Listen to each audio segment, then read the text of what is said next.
credit for being here. Yeah. Terry will remember it forever.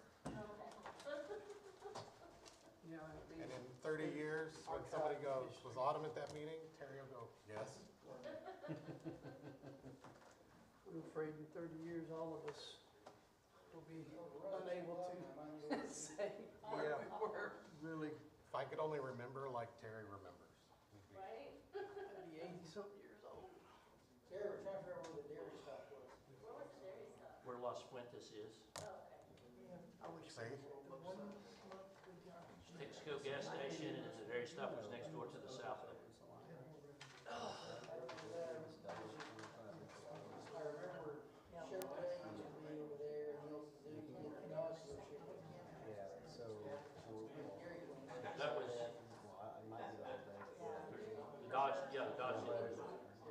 No. Chevrolet was on the north end. Not like during the day, like mid-afternoon. Where, But, cheese, beef, chicken, beef, across the and from there to Chevrolet, and then out there.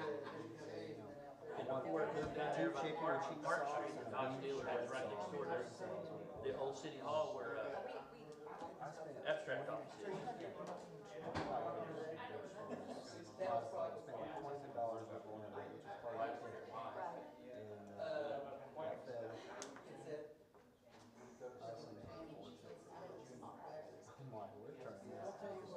This is our eat out night. This is our go-to every Saturday. I think that's good information. I didn't know. We do like that one. Mike Smith Comic Shop, We don't actually do it in churches.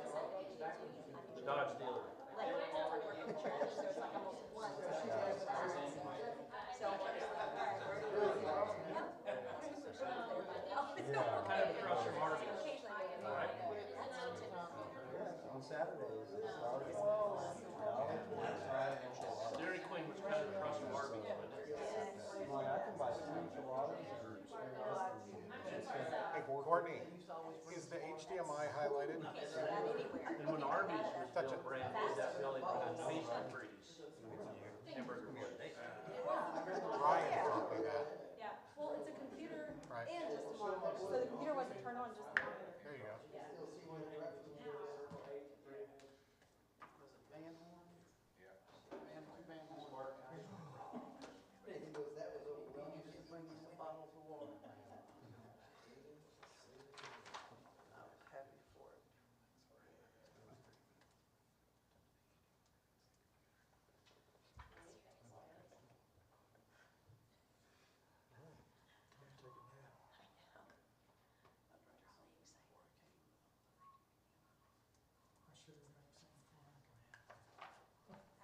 I brought water. I didn't know what I was getting into. You need a bottle of water? Use the bathroom. Can't help you there. Is that her phone in the chair? You need the after effect. You must have went to the little lady. Probably did. That's not where it has.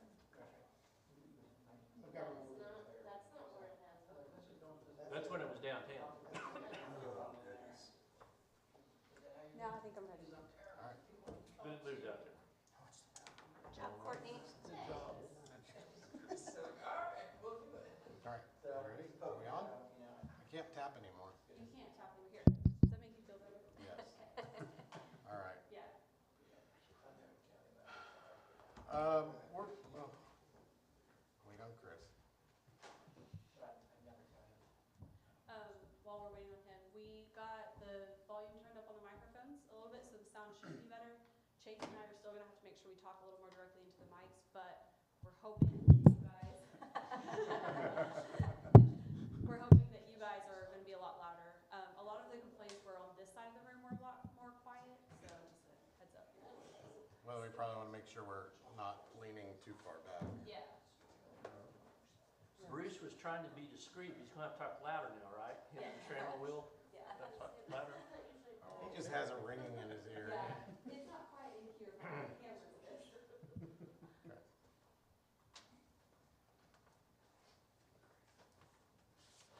All right. Due to weather delays, we're going to call the meeting to order. Please rise for Prayer and pledge. Dear Father in heaven, we are grateful for this evening that we have to come together in this building and to handle the affairs and the business of the city. We are grateful eternally for the continual hand that Thou puts over our city and protects us from these storms and from the weather. Please be with those who are not as fortunate this evening or this last week. Be with them, buoy them up, and give them strength to recover what they need to recover. This evening we ask that Thou would please help us to swiftly and appropriately make it through this meeting, that we can return home to our families and our loved ones. These things we pray in Thy name. Amen. Amen.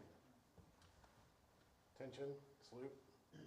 I pledge allegiance to the flag of the United States of America and to the republic for which it stands, one nation, under God, indivisible, with liberty and justice for all. Okay, roll call. Terry Lamar, Here. Toya Shropshire, Here. Lori Bradshaw, Here. Kenneth Rushiers, Here. Tyler Brown, Here. Charles Trammell, Here. Chris Gantier, Here. Bruce Smith. Here. Okay, petitions from the audience. We have none. However, we've decided that if we have proclamations, we're going to move that up into this section of the agenda.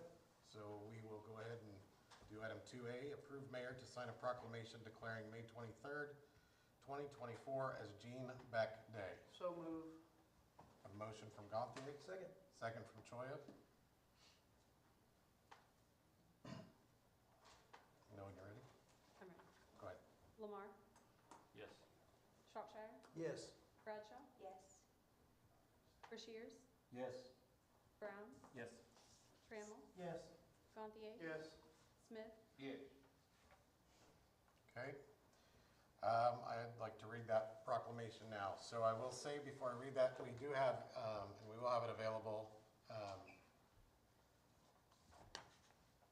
It's a 2-page life story of Mr. Beck and his contribution to the city of Pryor Creek and to our country. For those that know Mr. Beck, you know that he is dedicated to the service that he gave in the Marine Corps. I had the opportunity when I had my store, he would come in frequently, almost weekly, spending several $100s on cat food to feed all the neighborhood cats and take care of those animals that are around him. For his love of those animals was great. And that echoes in the heart that he has for everybody around him. Unfortunately, Mr. Beck is not able to be here tonight. He's ill. He's kind of had a rough year. Are you his son? Just a friend. Just a friend. Okay, you kind of look a little bit like him. That's why. Wish I was half his stuff. But for those of you that know Mr. Beck, you know that what I say is absolutely true, that his heart is 100% devoted to service. And so we can have these copies available at the library or here at City Hall if you'd like to read that. In the interest of time, I'll read the proclamation. Jean Beck Day, May 23, 2024. Whereas Beck served 21 years on active duty in the United States Marine Corps, earning the rank of First Sergeant. And whereas Beck enlisted in the Marine Corps in June of 1966 and graduated from Marine Corps Recruiting Depot, San Diego, before being deployed to Vietnam in April of 1967. And whereas in Vietnam, Beck played a crucial role as an advisor in the Marine Corps Combined Action Program, leading teams to identify and neutralize enemy activity while assisting villages with farming methods and militia combat training. And whereas Beck's innovative tactics ensured the safety and prosperity of the areas and villages his platoon liberated despite hostile conditions, and whereas upon returning to the United States, Beck served as a weapons tactic and counter-guerrilla warfare instructor at Camp Pendleton, followed by roles in Marine reconnaissance and drill instruction. And whereas, despite a life-threatening accident in Canada, Beck made a remarkable recovery and continued to mentor aspiring Marines and support law enforcement in Pryor. Whereas Beck's unwavering commitment to community, His love for cats and dedication to physical fitness made him a revered figure in Pryor and beyond. Now excuse me. Now therefore be it proclaimed by the mayor and the city council of Pryor Creek that this council for and on behalf of the people of Pryor Creek does hereby declare May 23, 2024 to be Gene Beck Day in the city of Pryor Creek. On this day, let us honor and celebrate the life, achievements, and enduring legacy of Gene Beck. Let us reflect on his bravery, dedication to service, and his contributions to our nation and community. I urge all citizens to join in this celebration and to recognize the profound impact that Gene Beck has had on our lives and the lives of so many others. Okay. So we have that, and John, I hope you and I can still get over and present that to him later this week. He is currently at the Oklahoma Veterans Center. Oklahoma Veterans Center in Claremore. And again, it's an honor to know Gene, to know what he stands for and know what he represents. So if you haven't had that opportunity, I pray that you get that opportunity before the end of the summer. So, all right. Any comments, concerns, questions? Okay. Item 3, consent agenda. Are there any items we need pulled? Letter F, letter G, letter I, letter J, letter M. Okay. Any others? Then do I have a motion to approve A, B, C, D, E, H, K, L? I'll make that motion. Second. I have a motion from Choya and we'll just share that if you're okay with that. A motion from Choya and a second from Gantier. When you're ready, call for the vote.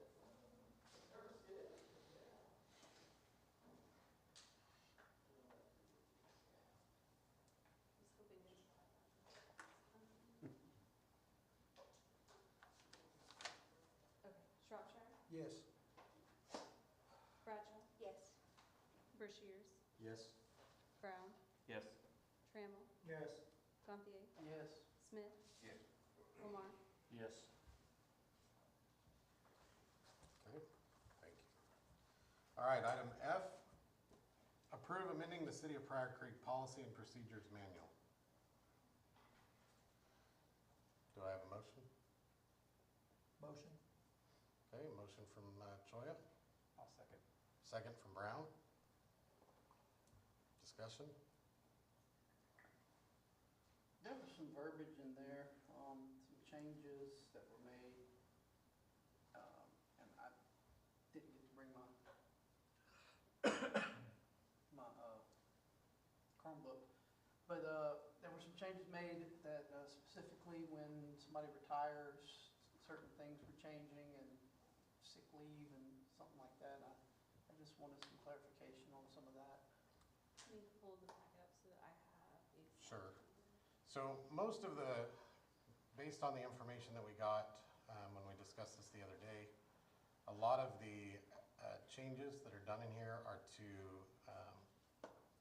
update the policy manual to either the laws that we have that have changed or to the way that we handle business as a city due to time clocks or wherever.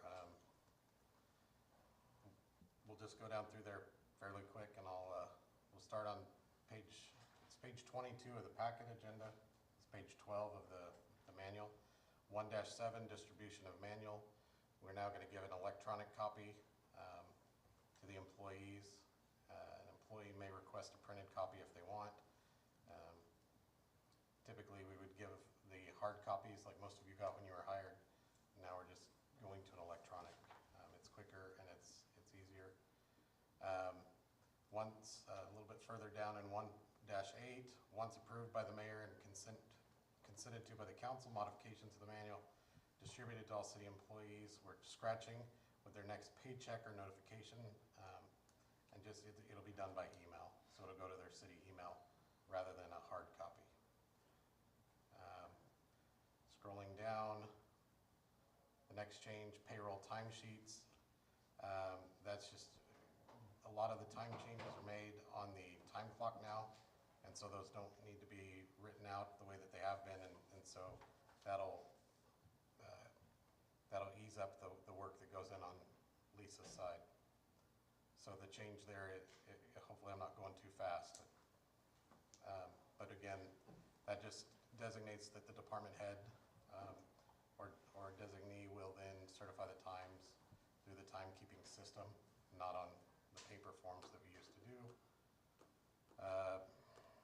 That has to do with the time clocks too, doesn't it? Yeah, that's what I say, the timekeeping system is. Previously, they had to handwrite a paper and Handwrite their have their paper, yeah. department head sign it and accept So it. that's why they would lose the accumulated sick leave, I think is I what don't it know. is. For the, We're not to the sick leave part yet. Yeah, this is just time off requests or something of that nature. They put it in the time clock now instead of. yeah, I read most of it, looked good, but there's one or two little things that I didn't grasp. Could you clarify what it was you didn't grasp? That might save us some time Yeah, since we're it 35 was the minutes. one about when they retire. The retirement, 6-4, the retirement plan provides for normal or full retirement at 65 years of age with 6 years of vested service, striking with the exception of elected officials who must fulfill 3 years in office before becoming vested. Our policy changed on that when, help me out, she explained it and I don't remember what she said, I don't know. but that falls in line with our retirement program. The normal retirement date is the first day of the month following an employee's 65th birthday. So, and that just has to do with time vested. So that changes, and I'd have to ask Lori for that detail. So I can have her send that out. You mean Lisa, I'm sorry, Lori, to put you on the spot. So Mayor, the part then it's, can you go back to that, that's black, or that's marked out about, it says elected officials, that means elected officials don't get the same kind of vested retirement? Is that what they? Typically, they were not vested in with the same way.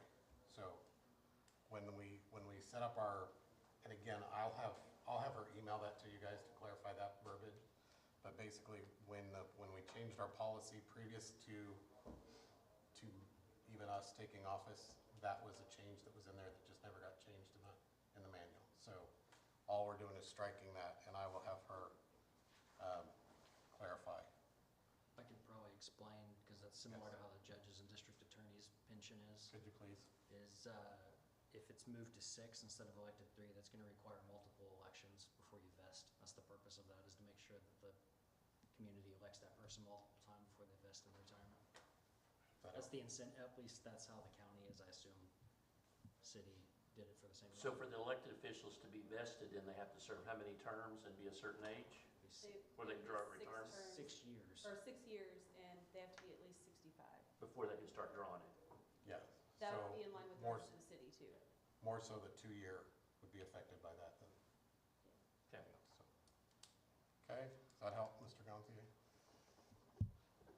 Yeah, it's all been good, but the one thing was, when I'm remembering, if you lose your certain leave time, that was stricken through. That was the part that was my question, was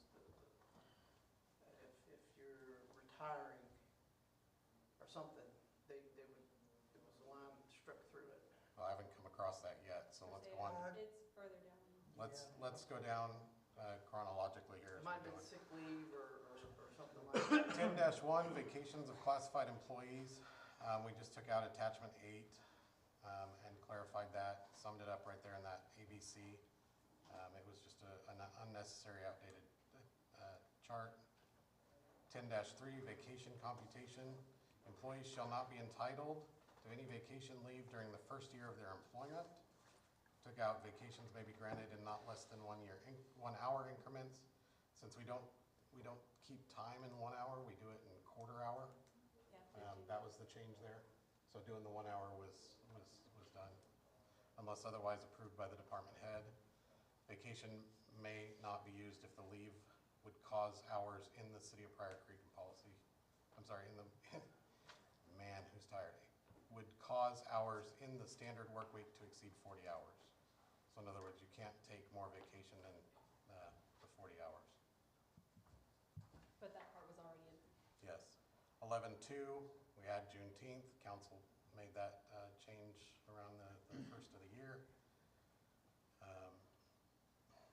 Bereavement leave, with the change of the PD and part of the PD being on 12 hours, part on 10, part on 8s, fire department's on 24s, and everybody else is on 8s. Consecutive scheduled working day we identify as a 24-hour period. And you'll also see that again when we reference holidays. We talked about that a couple council meetings ago. Exactly. This one actually wasn't part of the police department. It just had a duplicate paragraph, so we just paraphrased Right. it up in that first one instead. Right. It was already like that though. So we added up to 24 hours. So It was that's- already there. So 1 day of bereavement shall be allowed upon the death of a great grandchild, adult, our aunt, nephew, and niece. And so we just struck out the part that said, 3 consecutive scheduled working days, he or she may request additional time. Again, that just falls in line with the changes that have been made to our policy manual in the past. Also, what you'll see is just trying to align that better with what, I don't know what I was gonna say there, my mind went blank, but it just kind of lines up with the way that the policy really should have read. 13.4 was one of the questions. Yeah, I think the 13.4 is what he's looking at. That's all right, we'll get there, we're going down one at a time, right? 13.2, qualifying and reporting. All absences for which sick leave is desired regardless of duration of absence require the submission and approval. Through the timekeeping system, they can do that on there. They don't need to do the request for leave form anymore. 13.4, termination and sick leave.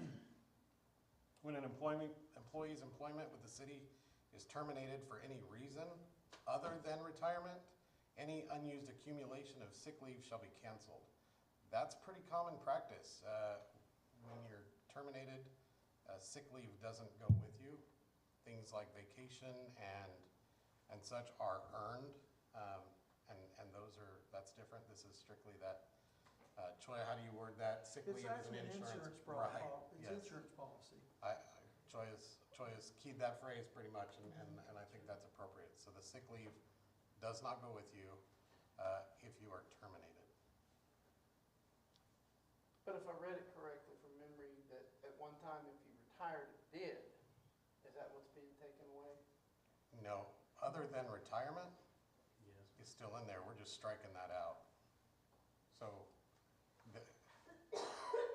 I'm trying to figure out how exactly you're trying to word that. When we have some in our bargaining agreements where they can get that sick time paid out. Clarify more, be more clarified. So the change of the wording is to make it to where it would be, it sounds like it could apply differently for if it's a bargain agreement or not. Is that what I'm understanding? So before this was brought to council, if the employee retired, their unused sick leave was cashed out to them. Removing this does not allow for them to cash that sick leave out when they retire. Right, Unless it's in the bargaining agreement, because that'll trump this for those individuals. Okay, right. So that's what I'm saying, like some of the bargaining agreements have it in there, but. so standard employee. 13.7, explanation, we just struck that.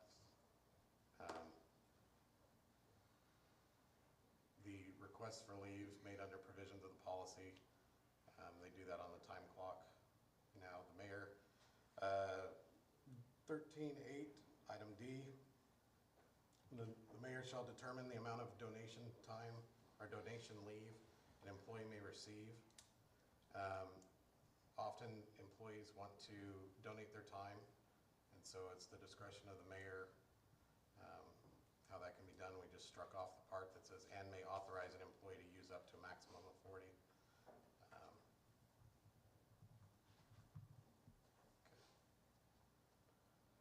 Going on down. The part where there's kind of a big gap here. 20-2.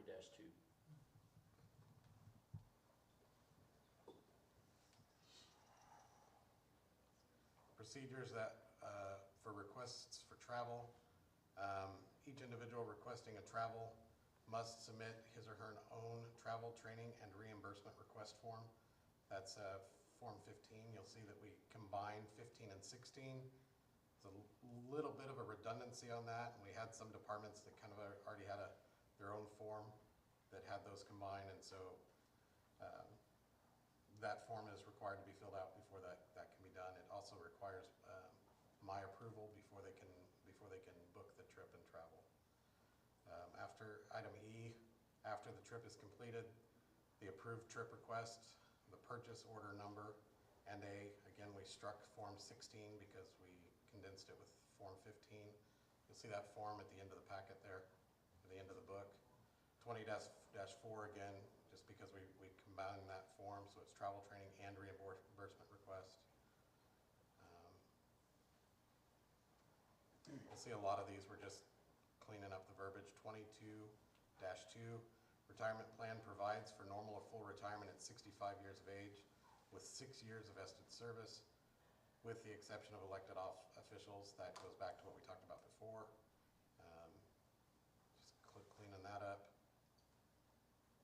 And then you get into the appendix and the documents. Any more questions on that? Okay.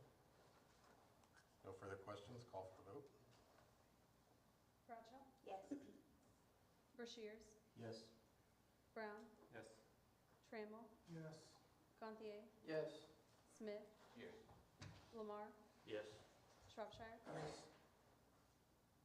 Okay. Item G, approve American Legal Publishing to perform a recodification on the city's code book. Motion? I'll make it. I'll second. Got a motion from Choya and a second from Brashear. Discussion? I have a couple of things. Okay. I would, if we do this, which I'm not necessarily against it because this is kind of a standard, a lot of people use this. But there were some recommended changes that was in there that I have not had a chance to go through and see why they were recommending we take certain things out. And it hasn't gone to O&I, and since it's taken part of it out, I'm just not comfortable approving it, having not had the opportunity to really look at all those different line items that were being stricken. I appreciate that. A lot of what we're looking to do there is when the code book was put together, we found through all of the processes and things that Courtney's been working on with her team and through the community development team, we're finding that there's a lot of duplicates in there. And you see Jace is giving it the yip. We have multiples on garage sale ordinances that contradict each other and things like that. So it's not that we're changing anything. We're getting rid of the old that should have been removed when they did it the first time. The newest will be what's kept. And so with that, there's also, I would imagine, just from my experience, quite a few things that need to be added to that just were never added to it. I'm sure. And so that's the process, and that's what American Legal Publishing does. There's a few that do what they do, but they would take all of that and just clean it up for us. But I do think the ordinance and insurance committee ought to have a chance to go through some of that. So if you're talking about some of the information that was included in the packet, there was a legal and editorial research and report for another city that they included as an example to us. But tonight's item on the agenda is not to actually change anything with the code book. It's just to allow them to start digging into it and seeing what we need to change. Well, Any changes, I think, still can go through the committee. Yeah. If I'm understanding it right. but and it's just, and I get that, but at the same time, it's $25,000. I want to see that allocated in the upcoming budget before we start spending funds. I just wanted to make sure you understood that whether this gets approved or not tonight, we're not trying to change anything in the code book at this moment. It's just To start the process of them looking at correct. it. First, they would dig through it and see what needs to be changed and send that to us for us to review and approve and go through the committees. Right, and any changes that they find that need to be made, like Chase said, will come to the committee. And then they'll come to the council after that approval. still would prefer having the budget and make all these things in the budget before we start. Mayor, I have a question. Yep. Is this something that has to be done right now? Is there a limit, a time limit, or can we do Well, it later? in the Let me budget? answer that, because there is an answer in my opinion. Yes, we need to stop delaying. A lot of the problems that we are running into with citizens and the way that things are handled and dealt with, a lot of the citations that are dealt with, a lot of the things that we're seeing, those issues we're trying to clean up, that have been worked on very diligently for the last year, cannot be made until this process is done, leaving us fairly vulnerable for some issues that could potentially be large. So this is a liability factor, the fact that we have ordinances that more or less contradict one another. It needs to be cleaned up and it needs to not wait. Let me ask another question. Yep. Is this the only company that does this, or they're a sole source thing, or is there other companies that do it? I think we This had, is the company that, this is our codifier. They're the ones that host our code book online. Well, where I'm headed with this, and hope I don't call it right, do we need to bid this, or can we get by with doing it this way legally? You don't have to bid it because it's a Okay. specialized So I service. won't- right. And isn't this also the part you mentioned last meeting that we're required to update our Yes, city every 10 ordinances years. every so often? Yeah. And so when was the last time that was done? I had that date a few weeks ago. I don't have it at the moment. I was trying to research that before the meeting, before the tornado. So I was unable to actually get that date again, but I know it's been over 10 years, well over 10 years. And the requirement. If you have an electronic version of the code book too, which is on the website, it should give you the date in there that that was Yes. done last, right? I think so. I know the date of the ordinances or anything like that is at the end of it. I'm not sure. But either way, we have a liability and a legal problem Correct. that we have to, and a practical issue with the citizens. Sure. Chase, do you have anything you want to input on that, or? No, I was looking at the date. It looks like 2000 if I'm reading it correctly. Yeah, that's why I just pulled up 2000. 2,000? 2000. Well, maybe out of date. And also, I don't know if it ties in with this or not in the code book, but I think it's been since 1990 that we last did our apportionment of our city council districts, which should have been done every 10 years based on the census too. So Yeah. that really needs to be addressed in the near future too. I've I had think- that on a list of things to do. We looked at it in 2017, but it was less than that, like, it's like a 1% or a point, there's a percentage, and I think it was a 1%. Choya, do you recall that? I don't remember. We had the kids at the tech school got involved in that, Right, and they deemed that it wasn't significant enough yet to do it. to make those changes, but it was on the verge, and so I would imagine here we are, But Five there's also something, new yeah. housing additions Exactly, that's coming, so- et cetera. so yeah, we're past due on that too. But I know for sure it was done in 1990. Your current ordinances were overhauled, it looks like May 2nd of 2000. Now, you guys have obviously done, various amendments, so your current updated is most updated through February 7th, 2023, but that's just including individual passages, which probably explains why you have duplicates, because over the course of 23 years, Yeah. Courtney, you do individual general changes that outside happen. services. I'm in favor See how of much we have this in general concept. outside services. I just want the money allocated in the budget and it be approved, which should be in a month or so, then go ahead and do it. I just want to make sure we're not overextending ourselves, making all these commitments, and then find out we had a greater need. Mayor? Yes, sir. Councilman Gantier used the term a while ago, $25,000, I think. Where is that in this pack? Is it? It's in here. It's in the pack, it was 24,000, Yeah, it's like half now, half almost later. 5. Okay, and was that budgeted in this current year's budget for that? Specifically, no. We knew we were gonna have to. I'm having her look at an account real quick.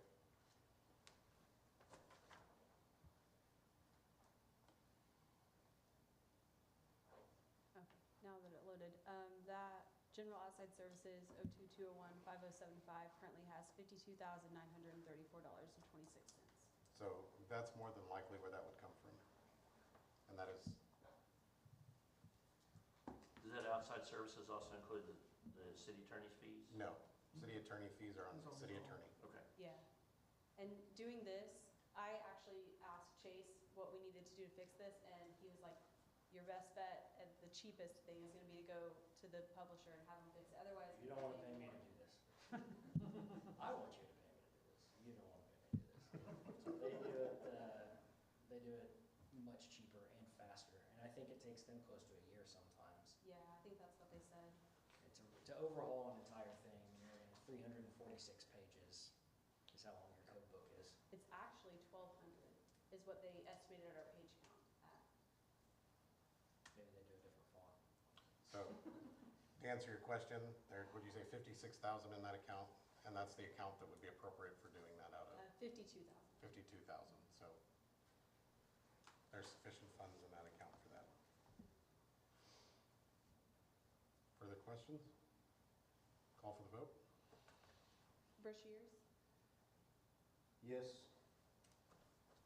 Brown, Yes. Trammell, Yes. Gantier, No. Smith, Yes. Lamar, Yes. Shropshire, Yes. Bradshaw, Yes.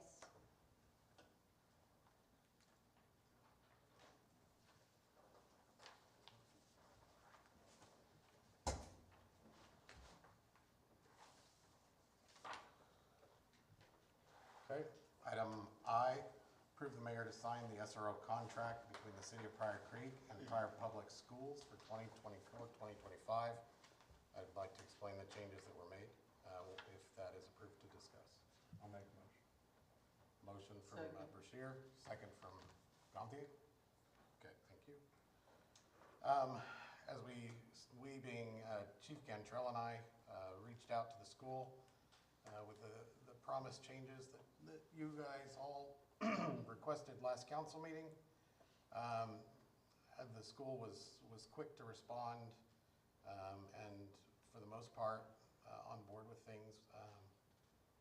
What we did, the first was to clarify I think that's in section 6, if I remember right, the event coverage. That was reworded. The city, if you remember, it said, X amount for this game and this game, and we took to her that there needed to be some clarification for elementary, middle school, junior varsity, softball, baseball, volleyball, those things were all left off, and so the verbiage we agreed on was that the city will provide additional coverage at athletic events. Pryor police officers will attend football games, basketball tournaments, wrestling tournaments, and other events at the request of Pryor Public Schools. When possible, school resource officers should include game coverage within their regularly assigned work hours. The school district recognizes that overtime pay will be required to fully cover the events outlined above. The school district agrees to pay overtime not to exceed $25,000. The amount that we submitted to them was $22,000, and they stepped it up, rounded it up for us, which was very generous. Overtime paid by the city should be invoiced monthly to the school district for payment with the fee for regular school resource officer services. May I ask a question about that one? Absolutely. Is that a $25,000 cap So, it says or does that include for each officer? no, that's a cap. So we submitted a cap of, well, not a cap, our total was 22,000. Last year we spent about, for all the officers, I added it up, we went line by line and game by game that did, and it was 22 something is what we spent on events for the school. So she went ahead and stepped it up just a little bit more, because we're not quite, we had a few more events left. And so does this also, this $25,000 just covers the SROs? It doesn't count overtime from other department members that are, She did say that if I needed, say, an SRO short, because I try to fill it with SROs anyway, the only one that we couldn't was football games sometimes, and she said if we had to pull patrol to cover that she would cover that as well. So she said that she was good with, if I needed to make that decision to cover an event with a regular patrol officer, that would be covered. and that doesn't need to be in the contract? She was, she sat there and told us that, she was cool. It was an easy, it was no issue with her. And when it says that the officers, when that you should try to do it within their regularly scheduled work hours, is that standard that the officers, like, say there's a football game on Friday night, are they gonna adjust their work schedule to where they're gonna go to school? No, that would- There at the end of the football game, or? That would come into effect, say school is out on Friday, then they could flex that time off on Friday. But if it's a Monday through Friday and, you know, they're gonna have to work, she understood that. That would just be if school is gonna be out for something, then they could take, which they do anyway. And so, is it gonna be standard procedure that they'll cover every single athletic game? No, it'll Outside be, of the norm, like football, I'm sorry, soccer, softball? no, the typical ones they cover, and it's up to the athletic director, which is Coach Osborne. He gets with the SROs, and usually it's football, basketball, Wrestling? wrestling, and I think that's pretty well the main ones. And then there might be a few other things that come into effect like that, which, you know, any events like graduation, things like that would also be covered under this. You know, having to get overtime for the officers to work it would be. In this past school year, did you all use officers to cover like when they did their play No. and things like that? No. There may have been a few events that they covered, Speech but events, plays, etc. no, not the majority of stuff. Okay. Mayor, I have a question. I really liked that the first contract they had on putting numbers of how many would work what position. I understand the vehicle thing, they couldn't do it legality, understand that, no problem. Sure. But if we're gonna require, without naming how many officers we're gonna have, could we word it that they would pay the overtime required for what their needs are? If they want 5 and they pay all overtime, or? So, yeah, so we talked about that in the scenario that we had this last year where, you know, there was a possibility that the safety of the general public at an event was jeopardized. Keep in mind also that, you know, when we did that, you had Chief Cantrell, Couch, and Trammell that were there, their administrative, how many, not resource, Reserves 5. thank you, had reserve officers there, and then also brought in some of those that were standard covered. When we discussed that with their, special needs like that will be addressed by the school as needed. We're hoping to not have to do that again this year. But of course, you know, her statement as well as ours is that the safety of the families and kids comes first and foremost. And so should a scenario come up, that'll be discussed those will be discussed as a one out. And there's never gonna be an issue with, they're not gonna, it'll be smooth. Yeah, they're not. I understand, I would just feel better if it was in the contract that said they would cover whatever overtime they need, and I'd be good with it. Well, we used a lot of overtime last year, and the 22,000, that's a lot of overtime. And so 25 will cover more than what we used last time. And then also working the resource officers that 40-hour week, kind of pinning that down. I think we'll be okay. I agree with the principles and the spirit of that contract, but I do agree with Bruce that I feel if you have a little more specifics, it locks it down and protects us a little better. So It's a lot better than it was last year. Oh, yeah, I agree. It's a lot better. I mean, it really is. It's just a little tweaking, I think. I don't- still needs. I have zero hesitation as the police chief to say we're good. Courtney, last Zero week you and I hesitation. were talking, I didn't mean to cut you off. You and I were talking, and you said you're actually gonna set up a new SRO account in both the budget and the financial. So that's gonna give us the oversight we need as far as costs. Yeah, it'll essentially be like it's its own department. It's gonna be like, It'll show up on you the said 02, 214, Yeah, 214 214. is what my, just for your reference. Jeremy, do you know off the top of your head how Sorry. much it costs per officer per event for overtime? I think it was like Standard on a football game night? 34 an hour times, football's 5 hours. So whatever that figures out to be. As a typical, I think the average was like 34 an hour on the overtime rate. yeah, I think, It was somewhere in that area. I'm pretty sure 34 is exactly what it is. Because I broke it down per hour. I went through this whole list with her, how much it was gonna cost, or how much we spent this year on that. So also, as we got into, Bruce kind of alluded about the vehicles. We did talk to her about that in person. I didn't feel that was an appropriate conversation to have over emails back and forth. The school uses a security grant, and that's a state level grant where every district is allocated 90, was it 97? 92. 92,000 a year. Oklahoma City School District gets the same that Salina gets. So it's not based on student population, it's not based on population of the community or tax dollars. It is every school district gets that same amount. And so that grant, just for general knowledge, like Bruce said, that security grant specifically does not allow them to buy vehicles. It also will not allow them to buy anything that is not, and this is also kind of school policy, will not allow them to buy anything that does not belong directly to the school. So just as a point of conversation, I think we talked about like shields or equipment.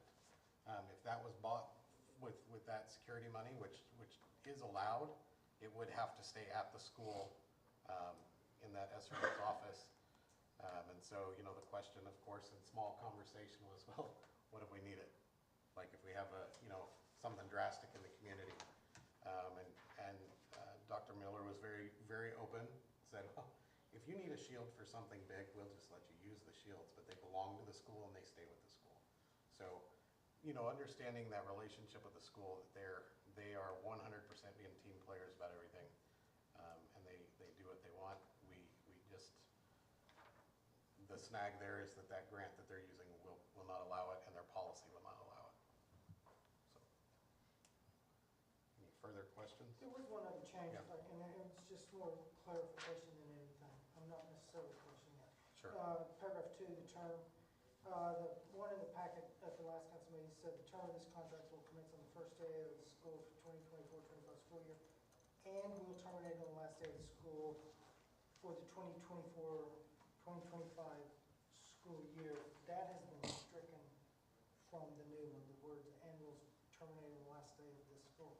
And then it said this contract may be automatically renewed annually unless terminated. The new one says this contract will be automatically renewed annually unless terminated.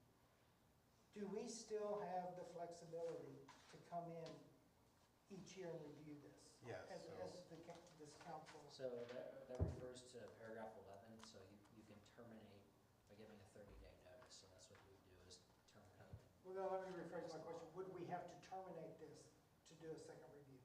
If we just wanted to do a periodic review? I think terminate could also mean amend in purposes of that, because you're asking to change it. So I think as long as you do it 30 days before it renews, I think you're good to bring it in front of the council. And that's what we talked about with, there was a little bit of redundancy in that with that other paragraph 11. And so if we come back next year and we decide that we still need, we just need to give 30-day notice and we can make those changes with them. Okay. Hey, just to clarify, you said 30 days before it renews, so if we don't do it 30 days before it renews, are we stuck? Potentially. Yeah, That being said, I really don't think the school, no. it's a contract, you need to make sure it says what it says. That being Right. said, the school, just because I know the relationship between Pryor and the school is not one I'm overly concerned about ending up in litigation or anything. Not to say it's a valid contract, do it the right way, but. I have a question. With the change for it being on auto renew, under financing of the school resource officer program, do we need to amend the language for the payments since it technically has September 1st, 2024 and ending June 1st, 2025? Do we need to put something in there that says, and each year thereafter or something like that? What are you looking at? Number 4, financing of the school resource officer program. Where it says they're gonna pay us the $300,000. I think that's implied that it just renews. It follows the school years, so each school year. So should Pryor schools decide that they're gonna do other than September 1 for their whatever you wanna call it, their board year, then that will have to be changed in, but the implied is that it's just per school year. Okay, I just wanna make sure it was Agree with that. laid out instead of like handshake or open for. Can you think of anything else we discussed while we were in there? No, I mean, it was a good conversation. I mean, I've never had an issue with the school. Any of it's been smooth. I would like to say, though, for future negotiations, we're an independent contractor, so while they may not purchase the vehicle for us, there's nothing that says they can't give us the money school on top of policy. things. The school, so we kind of talked about that. That was where she said that school policy would not allow that, correct? On the vehicle purchase, but what he's saying is like, give us 80,000 for, more Instead on of the 300, contract. it could be 380 or whatever. Although, I don't want to. And the school board meets the I first. think we have a good deal with them.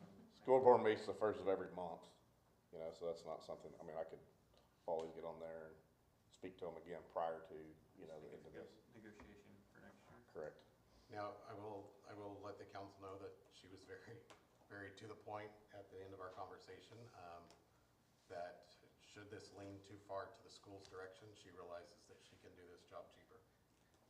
And she did say she doesn't want to put that out, that wasn't something, but she was saying that the school board will go. And I will tell you that, last week I had lunch with the city manager, Mr. Ferry in Claremore, and he said that for his campuses, altogether combined, he gets 30,000, that's it.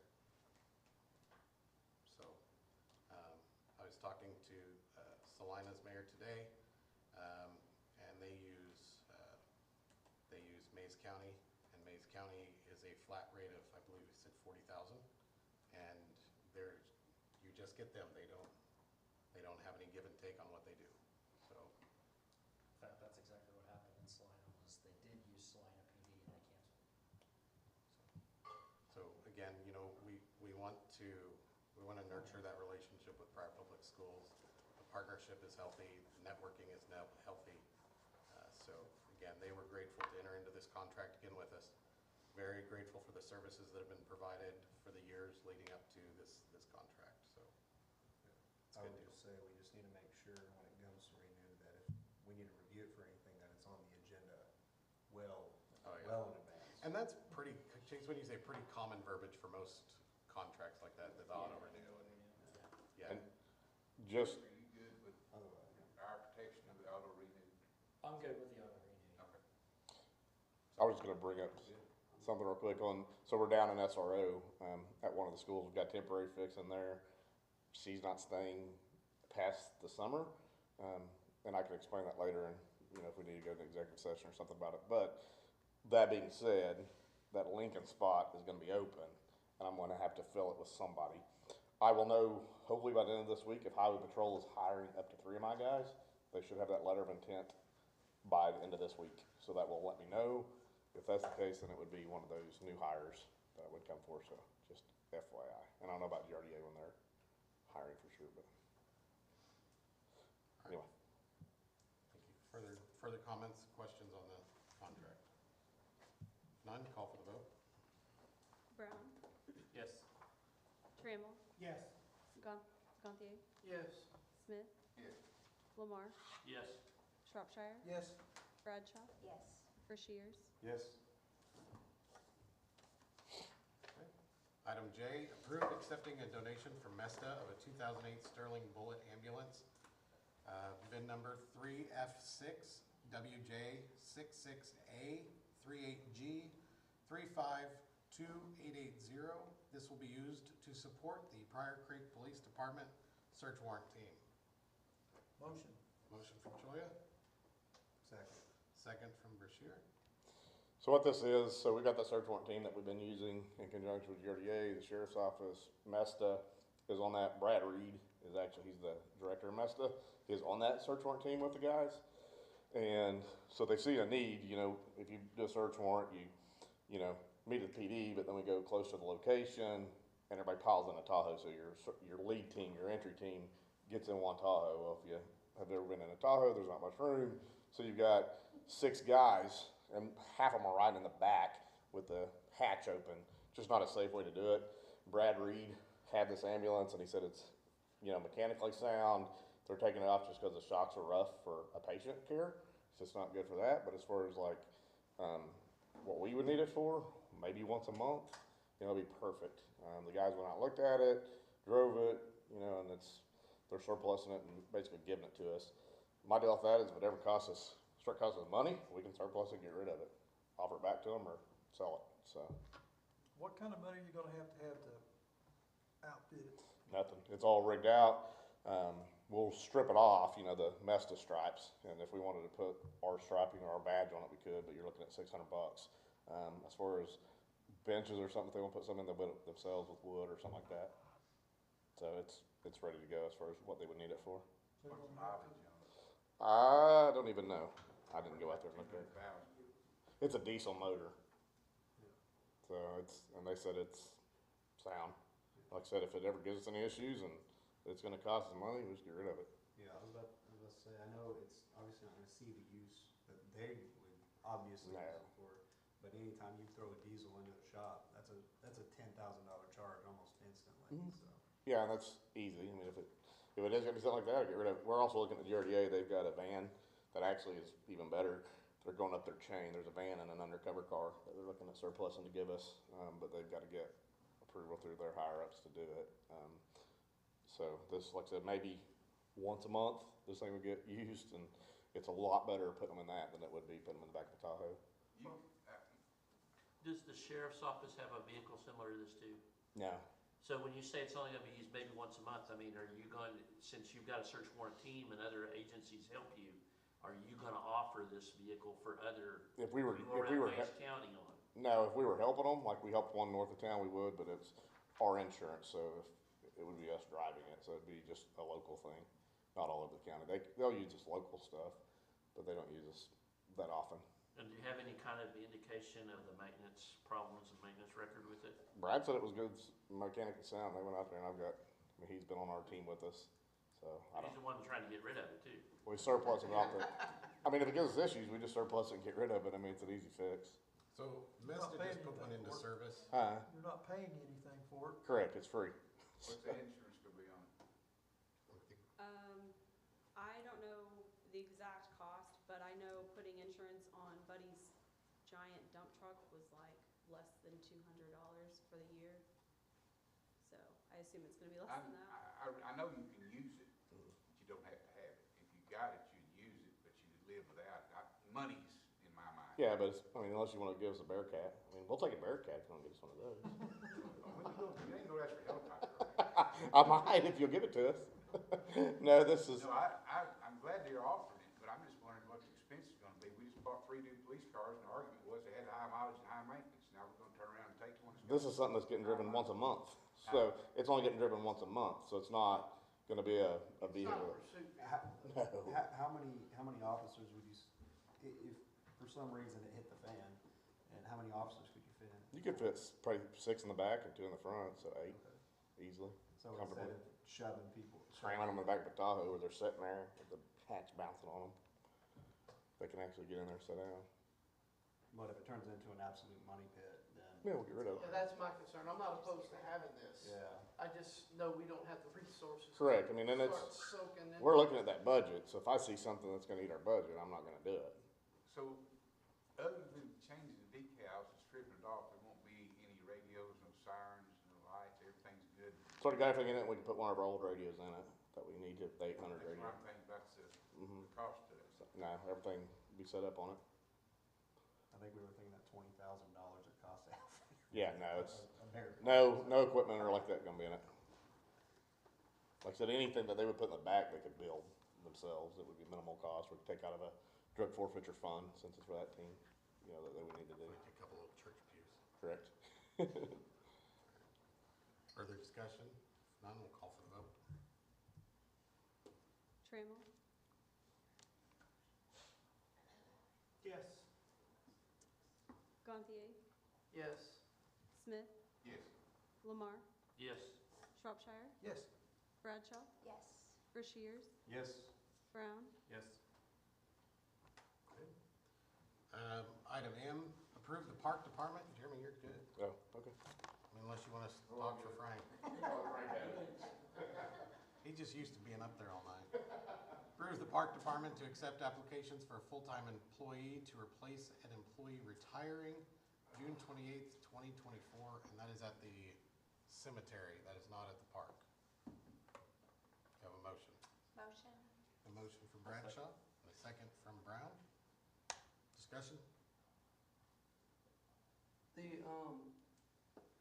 Has a resignation been turned in? Yes. months ago.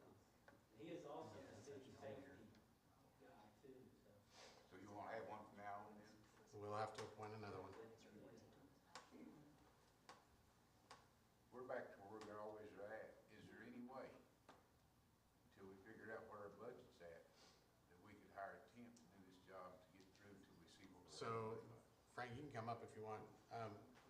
This employee is, I'm sorry, Charles, go ahead. Are we just approving the acceptance of applications tonight? That's And where we're not at. a hiring action? Correct. So, all of the process has been followed properly. The employee that's retiring gave us notice a couple months back, verbal notice before Christmas. He is also the city safety coordinator. That I believe is like a one-time $1,500 stipend that he gets for doing that. One time or once a year? Maybe he wants to Once a stay year, on as yeah. the safety guy for part-time job for $1,500 a year. No, he does not. I've already talked to him. I think he's good. His words to me the other night at a choir meeting with our kids was, "No, I'm done." He says he's losing money by still Yeah. working, yeah. So, yeah, that's something we'll have to do, and we'll figure that out down the road. But we need to at least start the application process. His last day is, I think, June 28th, so it's right at the tail end of the fiscal year, so. Well, can we still, I mean, even if we do this, can we still get him, this Cherokee Nation, somebody up there to help us? That's been while we're applied doing for. this? Yep, that process is already rolling, so. We're not guaranteed, we're not committing ourselves to have to hire him, we're just getting applications to see, get ready in case we can. Like it says, to accept applications, not to hire. It's just to Okay. accept applications. I know you gotta have one, I'm just, there's a money thing again.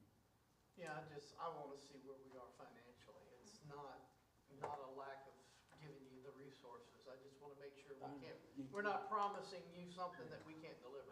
I'm gonna add that you cannot run that cemetery out there on just two people.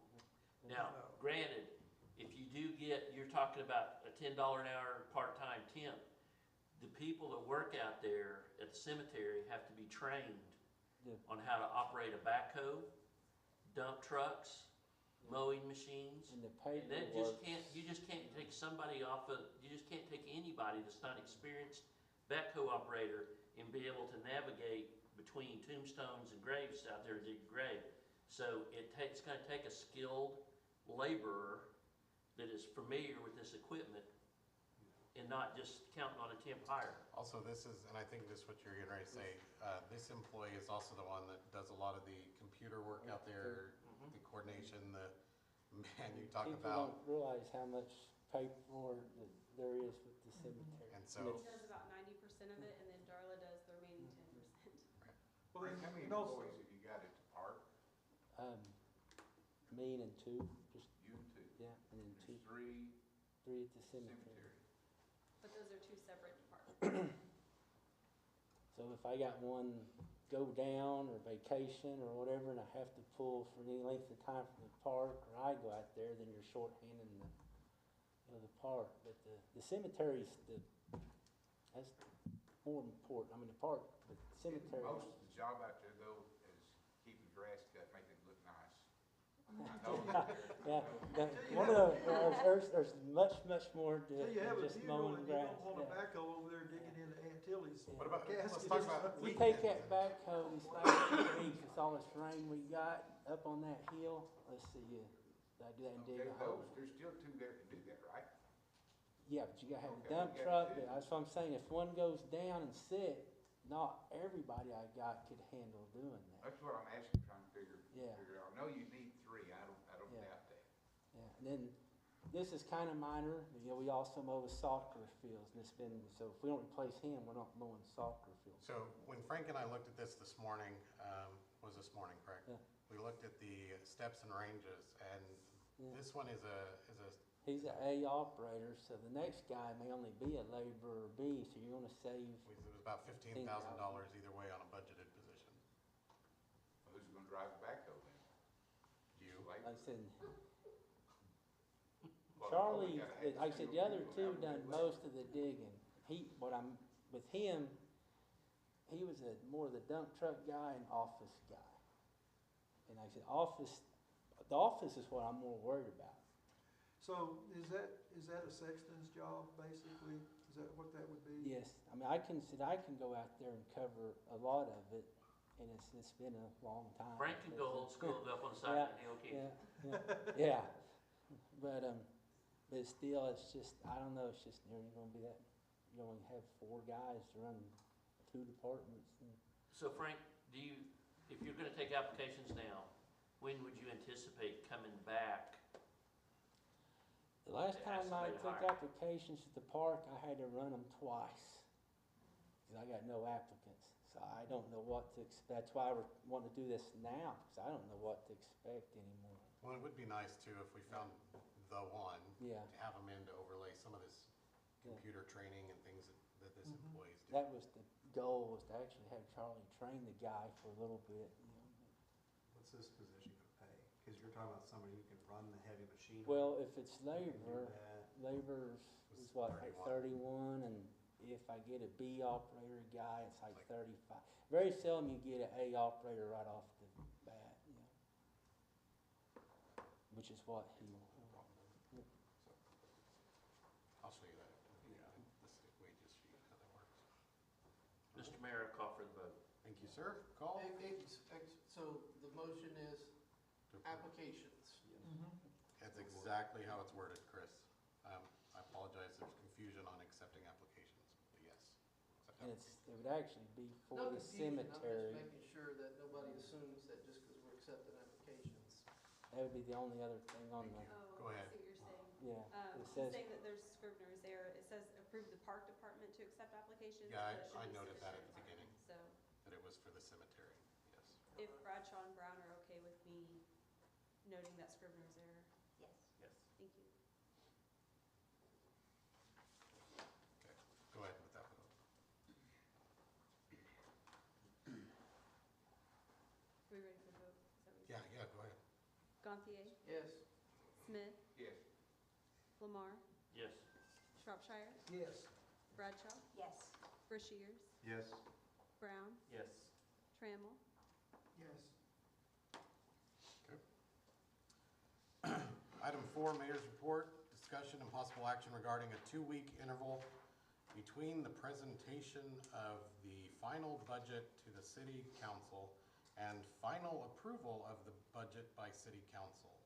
Any substantial changes to the final budget will require a minimum of 1 week to consider all changes before voting to approve. I'll make that motion. I'll second. Motion by Gantier, second by Brown. Discussion. I'd like to make an amendment to it. Okay. I would like to amend it because as many changes as you have at the end of your budget, then we need to probably, so you can go forward and get everything going, we need to have the okay to have a special council meeting for no pay and bring everybody together so they can see what's going on and what actually happens at the end of a budget. I believe no Period. matter what we have to pay, correct? I'm pretty sure that we have to pay you. Snowball though. Only Yeah. donations back. There's got to Yeah, be, that's what- Your Honor, there's got to be a point where you're through, right? I mean, maybe not through, but you've reached the point that we gotta do it. Whether it's a week ahead, 2 weeks ahead, So, you can't change it all year long. That's what Shropshire's saying. Yeah. right, so let me answer your question. First, I'll note that this was added to the agenda by 3 council members, none of which came to me to ask me the questions or discuss that. So, that said, the process is that it goes to the budget committee first. Typically, the budget committee will make any recommended changes. Those changes will be made, and then it goes to the council for final approval. Actually, it goes back to the budget committee for final approval and recommendation to the council, and then the council makes those. Last year was a little bit of a different year in the fact that it was requested at almost every budget and council meeting. The challenge that presents is that when the items are given to the clerks to put on the agenda from, let's say, Thursday, if I get that to them Thursday, which is kind of pushing it for them to get the agenda posted, that means Friday, Saturday, Sunday, Monday, and Tuesday, I cannot touch that budget. because it's been put on the agenda as packet. I can make modifications, but I have to keep reminding them that I have made modifications and there will be changes. Well, then we're right back to the next council meeting doing the same thing. And what it does is it actually, to a detriment, delays the process. My request to the budget committee, this last one was, we're a year in, we have a little bit better understanding of what's there than we did last year. We had some numbers and some accounts that we did the best we could with what we had. We missed the mark, but we've got it down this year, and that's working with Courtney and her clerks to get those numbers honed in, to work with the contracts and such that we have to figure that out. Payroll, the idea is that if I have to stop working on that budget every week and a half to bring it to a council that's gonna say, is this the final budget? And I say no. It's literally, and there's no way, it is a waste of everybody's time. The idea is that I will work with Jeff Coker, I will work with Courtney, I will work with the budget committee, and when that is finished, that's the process. When that is finished, the budget committee will then make the recommendation to send that to the council. The council will then make the recommendation for Mr. Coker to present that to the excise board, and he will take it from there. That excise board, it's typically, according to Jeff Coker, is due mid-August. Once we give it to him, it's at his discretion to get it to them before they have their meeting. Last year, that meeting didn't take place till September. And that was, we had it to him on time, but the idea is, I'm requesting that the council allow this process to go as it should, without rushing or putting undue restrictions on when and how that'll be presented and things like that. We have a process in place that works. And so, we can get this knocked out the right way. We just need to follow the process and let that process be. I will make sure that it gets to the budget committee when the budget committee is ready to see it in enough time. But if I have to keep stopping to present it every other week.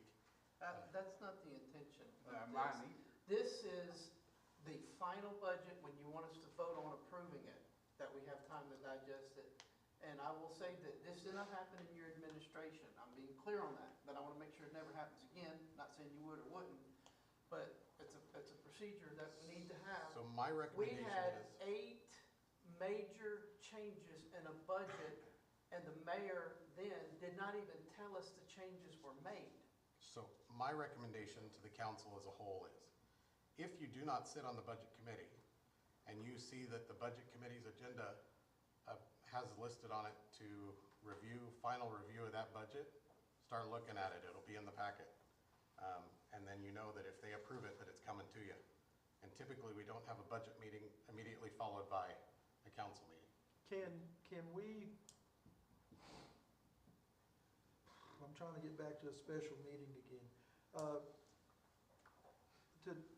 We're gonna have a quorum to have our meeting, correct? Or have our budget meeting? Are you wanting a meeting to discuss how that process? No, I'm just wanting a meeting to basically allow the rest of the council to be in on that final budget meeting before we go in there. How would we be able to handle that one? Well, I agree with you on that, but that's not part of what this is. Right, but we could amend This is this. the motion. We could amend the motion. So there's only, to your point, that it has to go to the budget committee, then it comes back to you, and then it goes back to the budget committee again. There's only 3 budget committee meetings between now and when the budget's due. With the last one being in August, and there's a council meeting before that, and then there's a council meeting due after it's due on the 22nd. Or maybe right before it's due on the 22nd. Our intent, Yeah, that was whenever the I point. spoke with them, the point was, everybody, and I, being new to this, wanted enough time to review it completely before it was done. I'm not on any committees at this time. I don't have any problem being on any committees, but not on any, so We're gonna start that after this meeting. kind of hanging out there as somebody that's being entrusted to make sure the city's funds are being done, and I don't want it at the last minute to have to make a vote on it. And just for clarification, what is the definition of substantial changes? Is that $10,000? Is that $50,000? Is that $2,000? The council can use determine that if they wish, but my intention on signing something like this is, you know, I'm not talking about a little bit here, a little bit there, but when the other one had hundreds of thousands of dollars of changes, that's substantial. You know, so you move, you're not changing the money, you move it from one account to another, that may not be substantial. It's something that fundamentally affects the solvency, I guess, of the city. But we could figure that out, but the idea is, we don't want these big last-minute changes, and then, hurry up, we've got to sign this or approve this, because it's due. So, Chris, can I ask you what happens when I present it to you, or it's presented from the budget committee, and we have 2 weeks and somebody decides that after review, they want one of those drastic changes? What happens if you don't have a date, timeline, and say tonight we gotta do it? That's what happened last year, and that's why I voted no. That sounds like our federal government, hurry up, you gotta, and then you're at the end, you gotta take it and go with it. I always try and do, not change what you're doing, just give No, I us a week understand. ahead or 2 I weeks ahead understand. to look at it before we do it. Again, I would like a little bit of understanding what I'm saying is, the cause and delay last year was the constant having to say, where are we at with the budget? We want to see the budget. And it wasn't just, are you done? It was, I want the budget on the agendas. And so when I have to stop what I'm doing, and this goes back to, you know, we had a year where we pulled some funding away from Main Street. Julia, you know where I'm going with this one? Yeah. We pulled the money away from Main Street, not because we were penalizing Main Street. My task was to see if Main Street was fundamentally sound and to do a little due diligence. That was my assignment as Budget Committee Chair from the council. And from that budget meeting, the Budget Committee unanimously, with Ron Coker sitting here, unanimously passed that budget onto the council for approval. And between that going from the budget to the council, the mayor at the time changed that amount without council approval. To which Mr. Ritchie had to remind him how illegal that is. And I don't want to walk that line and I won't. That's why last year, every time this budget was requested to be put in front of you, I said, I'm not done. There will be changes made before the discussion was even had. And so, you know, I understand we get antsy and anxious, but we need to make sure that we're not putting, you know, we're going to do the process the right way. We've already started. We've got a new process we're using this year that I think is going much smoother, much smoother. Instead of using the standard form that has no formulas in it, that has been used since I don't know how long. We now have an online version of that'll have what was budgeted, what the actual number spent was, and what the new budget is. That should allow for more time to wrap your head around what's going on there, to get an idea of where we're at, but it also is making it much smoother for us to be able to look and say, here's what we spent, here's what we need to, and it will auto-calculate at the end. And ultimately, the last thing is going through and making sure that those calculations are correct. And that will speed that process up, we hope, knock on wood. But again, I would just request that we not put any kind of time restraint or urgency to, let's get it done, let's get it done, let's get it done. It will be presented when it is done properly. I think the intent was for it to be presented, the budget's due August 22nd by statute. There's a meeting on August 20th, which is presumably when we would approve it. Correct. The intent of this was, we get to see it by August 6th, before we finally get to see it on August 20th. And this is not to tell you what process to do. This is when you finally get it together, then you hand it to us, give us time to digest. That's all it is. It's not telling you, you gotta this, you gotta that. It's not telling you any of that. There's one in July, and there's one August 13th, I think it said. So hopefully by that July budget meeting, I think we will be in a position where we can start. That was my question, discussing. like, do you have kind of a basic, Yeah, in your and, mind, you when know, you think you're gonna be ready? That's a good Respectfully, answer you probably know, for us.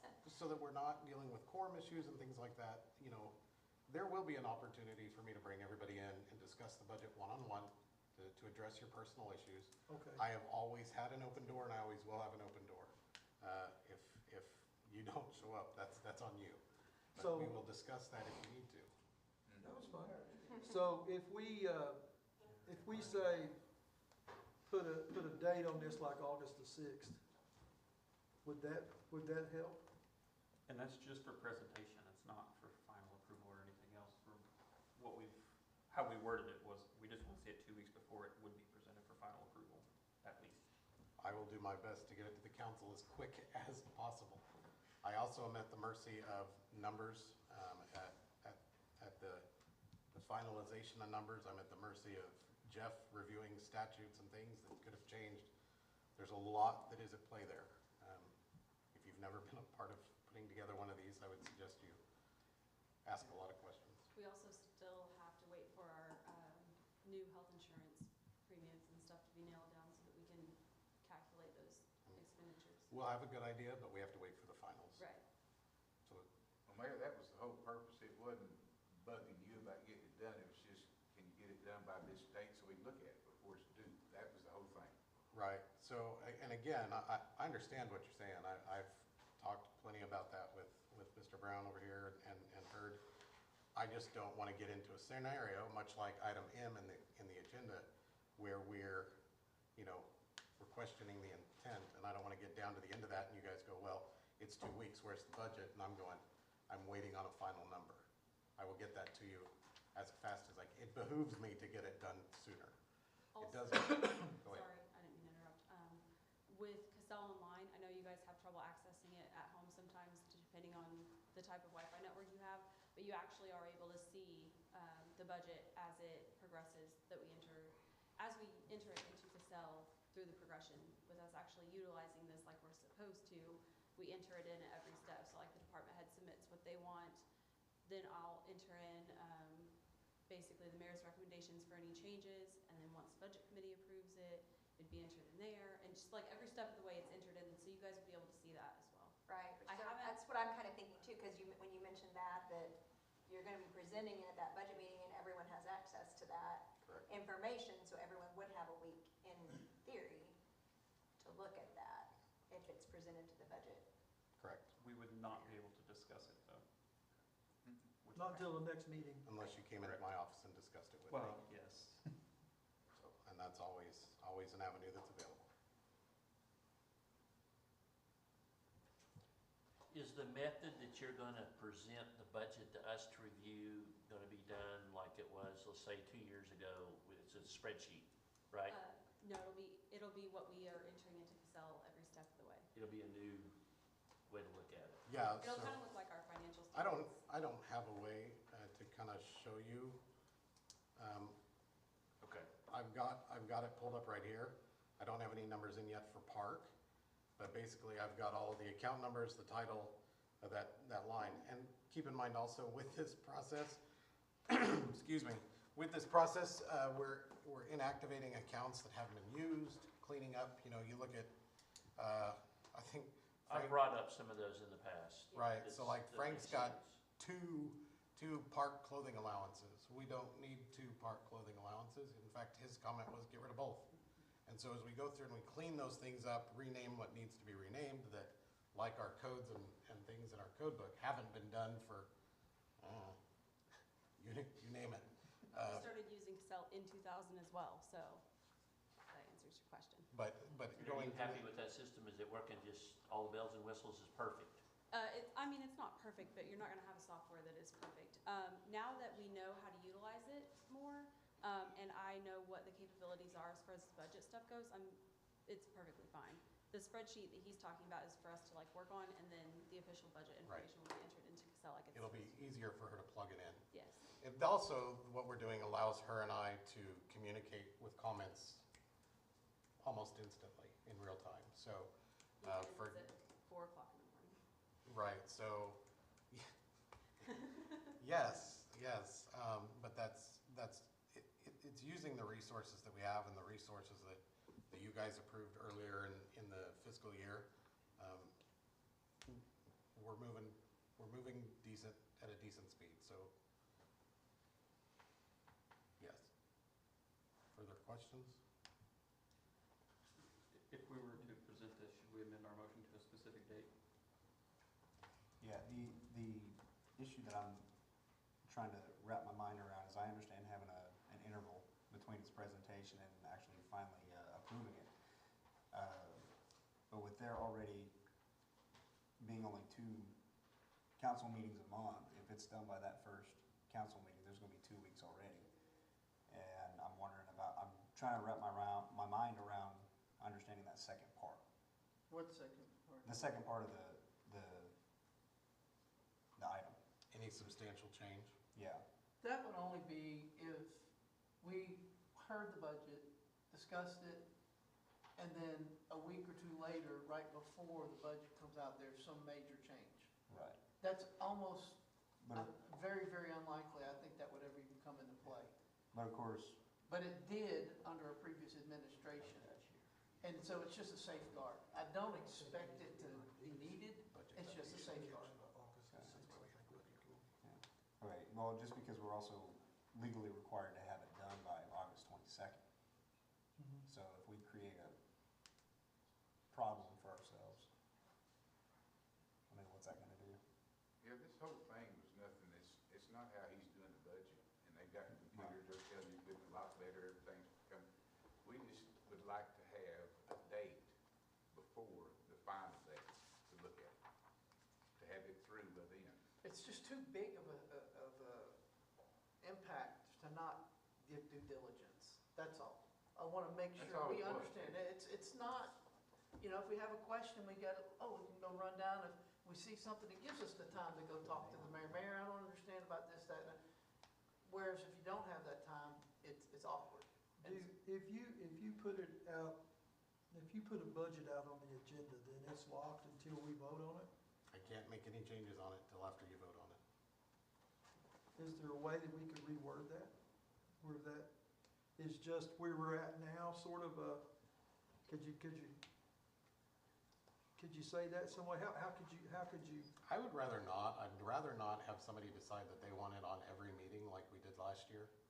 And then I'm having to, I don't think that's been addressed, Mayor. We're talking about a final date, not a monthly, not weekly. I'm addressing what Mr. Final date. Shropshire just said. Yeah, I was just saying, could you have you're saying it's on Casell, if we could get on Casell at home, you're looking at a live budget constantly. Yeah, whatever I've entered in is what you guys will be able, in theory, that's what you guys will be able to see. I haven't looked at it from your point of view yet. I actually didn't think about that being available until this meeting, so I'll be able to give you guys more information But about again, that. with that, understand that it's not gonna be final on Cassell till we Right. say it's final. And it has Correct. different levels that it states, and it states what level that it's at, so you guys will be able to know which level it's at. What do you mean by at what level? It's like level 1, 2, 3, and 4, and I think it goes up to 6. Level 6 is final council approval, so level 1 is basically last year's amounts. Level 2 is department heads' proposals, level 3, and just so on and so forth. And we can see all those levels You should be able to on your on a end. real-time basis? Yeah. How much of a rush or a crunch is it putting us in to say, have it presented on August 6th instead of August 20th? It just depends on the scenarios that come up. I mean, I know that sounds vague, but if we don't get insurance numbers, for example, or Jeff has something that we need to do differently, or we find that something hasn't been done, it's just, that's the process, it's getting it done. But the only one you foresee being an issue is the insurance one. So it could be all done except for that one line item plugged in. Not necessarily. Yeah, That one line I'm not, item affects every single department, so that one line item would be in each department's That budget, not just like one in the general fund, 0221. Okay, I get When you. does that typically come in? We have it on the ordinance and insurance agenda for Thursday, for proposals, but I'm just saying that's something that we haven't gotten to calculate already. I don't know if that's gonna be the final ones that get. So it's gonna go through Chris's committees, and it's gonna depend on how much of a monkey wrench he throws in it before It they comes can to- figure out what our insurance company we're gonna do. Yeah. And that would. We've already had- Another line item that might be an issue due to timing, just as a heads up. scheduled for an arbitration at the end of July, depending on how that comes out, or if it's resolved before, can add another 50 to 75,000 into the litigation budget. Just heads up, so that just another, because of the timing, that can impact your budget pretty significantly next year. My last comment on that is just, we have a process in place that the city has established. We've established that hiccup in that process is no longer part of the process, and we're moving forward. Again, my plea is just to remember that we're working on it already, and we will have it, our goal is to have it done and ready for review when it needs to be finally reviewed, and the budget committee has said, we're done. That's what that committee is for. That would be no different than the budget committee intervening in a street committee. That's what the committees are set forth for, so.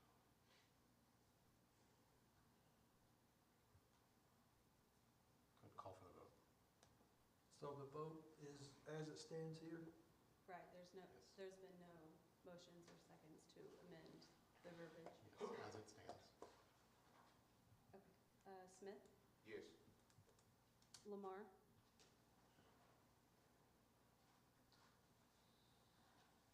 No. Shropshire, No. Bradshaw, No. Rushiers. I'm sorry, did you say something? It was a, I wanted to make sure that that wasn't a no really soft that I couldn't hear. Abstain. Brown, Yes. Trammell, No. Gantier, Yes.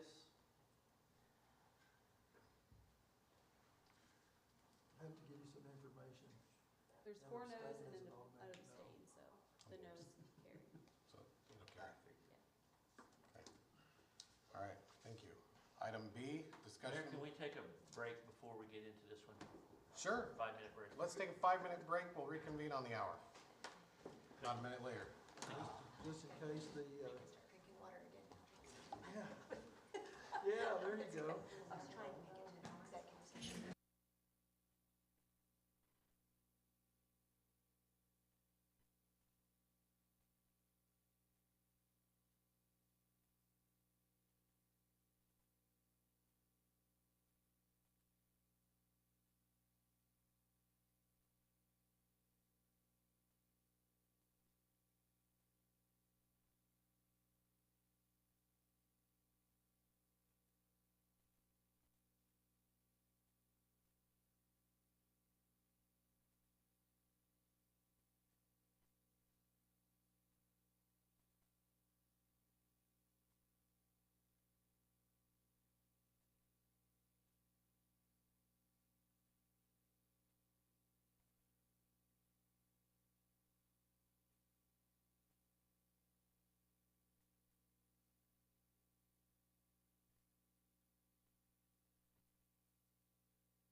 like it's gonna drop down to possibly 200.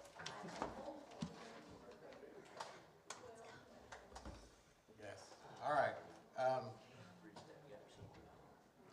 Mayor's report, item B, discussion and possible action regarding the police department to seek bids for oil changes and routine maintenance from local garages and services centers on a yearly basis. Bids will be sealed and open during a regular city council meeting. Bids will be due before the annual budget is completed. I'll make that motion. A motion from Gantier, Second. second from Bruce. So, this is something that also was not run by me, it was just put on the agenda. I've got an open door policy. Anytime you guys have a question, come to me. We do this anyway as stewards of the city's money. I mean, it's on us to make sure that we're doing that. And I'm gonna let Trammell talk, a little bit about it, but this is something that we do anyway. You tie our hands if you say, we're gonna do it this way, because there's certain reasons that we would need to do other things. But I'll let Trammell talk for a minute. Then we'll But get into it. before you get there, since this was a council discussion item, I just want to make something perfectly clear. In order for us to even discuss this by law, we have to put this on the agenda. It's not an insult, it's not a threat, it's not a challenge. By law, for the council, as a council, to discuss this, we must put it on there to even broach the subject together where we can even hear your input. You can come to me and I can put it on there by myself, and we can talk But about we're it. the council. Or and you the can council say- can do it. Or That's you- the council's job. Or you can say, so it undermines the police No, department. it doesn't. No, it doesn't. Okay, are we doing it with the parks department? Are we doing it with the street department? Or- This is a It discussion, says the Pryor Police Department. you know? So that's where I have a problem with it. Let- But I'll let Trammell talk. Let me start it. I guess I'm the one that started. I didn't mean it to make you mad. I guess it made you really mad to go out for bids and get the best prices. I don't know why. We do it anyway. I didn't intend to. We do that anyway. Well, You didn't talk to me about my department, is what irritates me. you run your department. I don't wanna run it. If I did, I'd run it for the office. You should. And no, I don't want to. I'm just trying to save us money. Let me bring up And you something. could come and talk to me. Let me bring something. When I first come on, I got to looking at your fuel purchases. Everybody had a credit card. There were several problems and discrepancies in that. I talked to the mayor. I said, Mayor, it may be better for all of us if we get a fuel tank. And in a period of time, he decided we'd get a fuel tank. And it worked, and it's saving your department money. Second thing was a surplus. You had the surplus of weapons and stolen property. You and I talked about it, and you was gonna send it to a dealer. And I said, don't do that. If you send it to a dealer, you're gonna get half what it's worth. But you can't talk to me, And I looked at that, but you can't. and I told you it'd bring between 30 and 50,000. And that was for your department. That wasn't taking, that was making you money. We did that. And then a few meetings ago, you had a expense coming out of your department, and I brought up the point, what if we can do it out of the building fund and save you some money?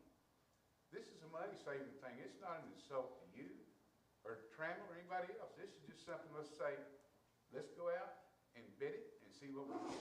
Okay, I'm gonna let him tell you what we get it for and what the others give it for. So if you wanna run through that real quick. Yeah, I can.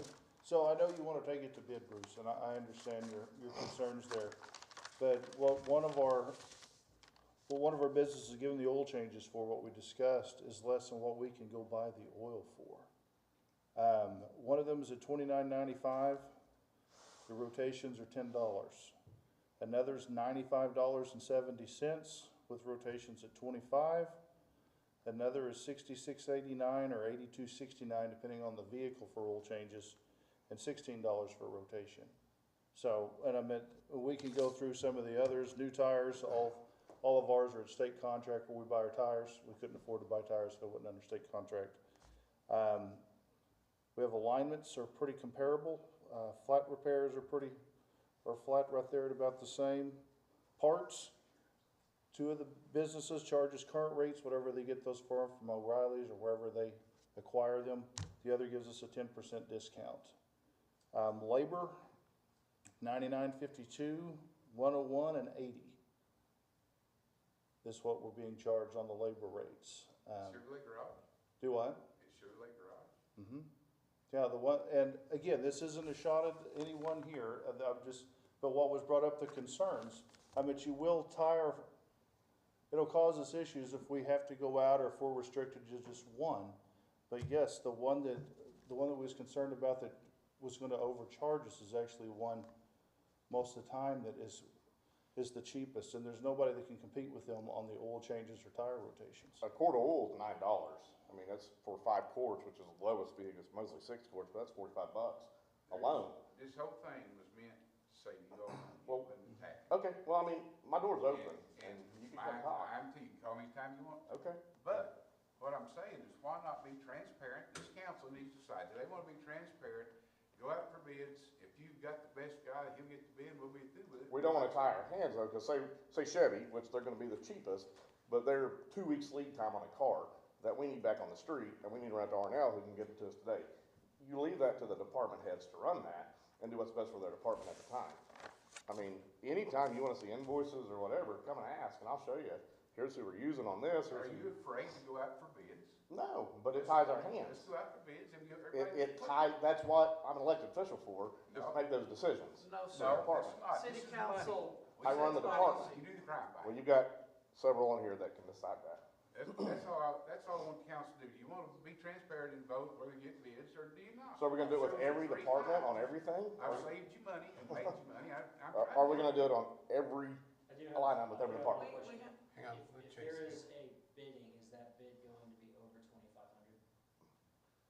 No, I mean, it'd be by the oil change and tire rotation amount or routine maintenance. So if the annual contract that you're talking about bidding is under 2,500, you're gonna have to amend your ordinances to tell them to do that.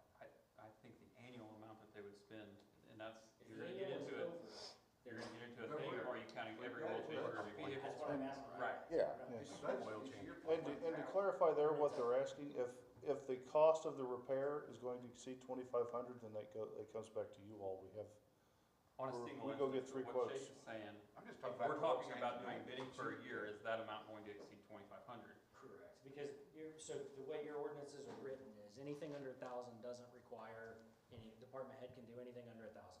Anything between 1,000 to 2,500, mayor can do, anything over 2,500 has to be bid. So what I'm saying is if it's, whatever you guys are talking about, whether it's oil repairs, whatever, if it's less than 2,500, you can still make your rule, they have to go to get a bid, but if it's less than 2,500, you have to amend your ordinance to do it. You can still do that. I was trying to make it easier, not harder.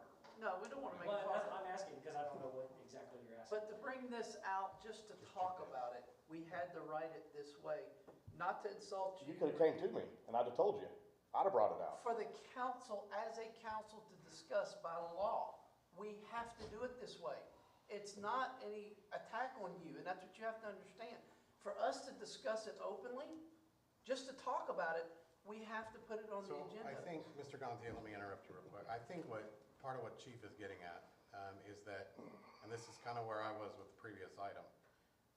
Sometimes, more than I've ever seen in the past, items are coming to the agenda using an ordinance that was created in, I believe, 2017, 2018, that should a mayor not allow an item on an agenda, that 3 council members could get the signatures and put it on there.